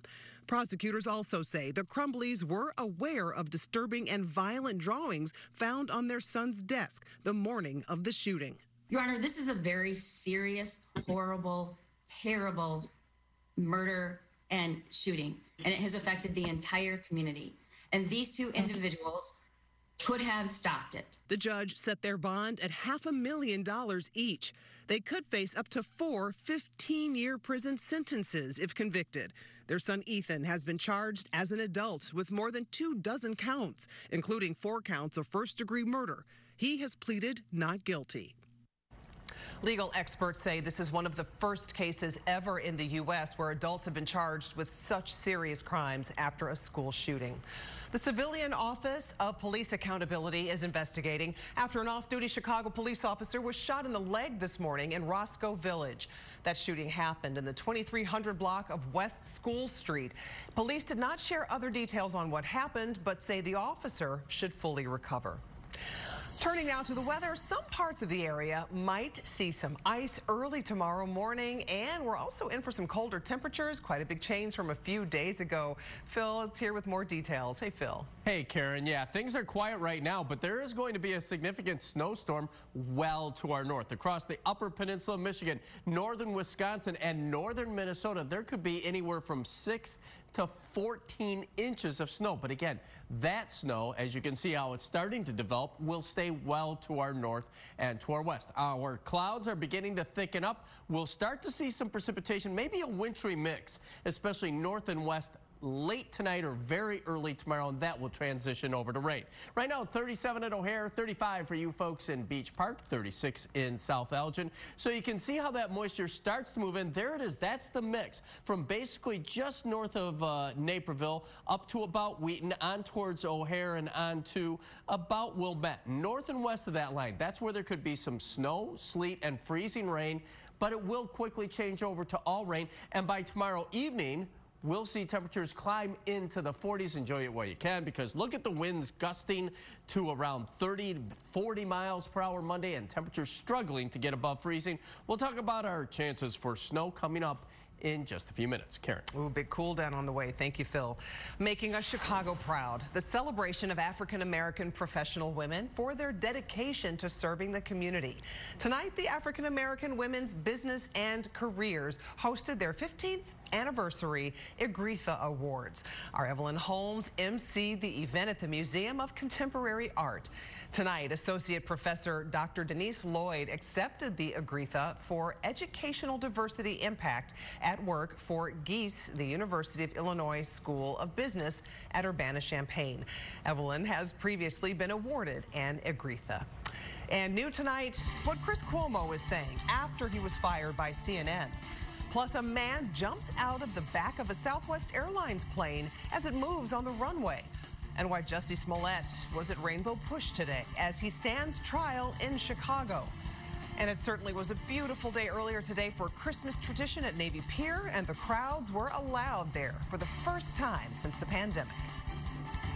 You're watching Eyewitness News live on ABC 7, Hulu Plus Live TV, and wherever you stream. Did you know that 53% of your home's heat is lost through the walls and attic? That's why your house is so cold every winter. USA Premium Foam Insulation in your walls keeps the cold air out and your warm air in. Our foam is up to 35% more efficient than traditional insulation, and it gets into places other insulations can't. We've made over 100,000 homes more comfortable, and right now you can save up to $1,000 on whole home insulation. USA Insulation.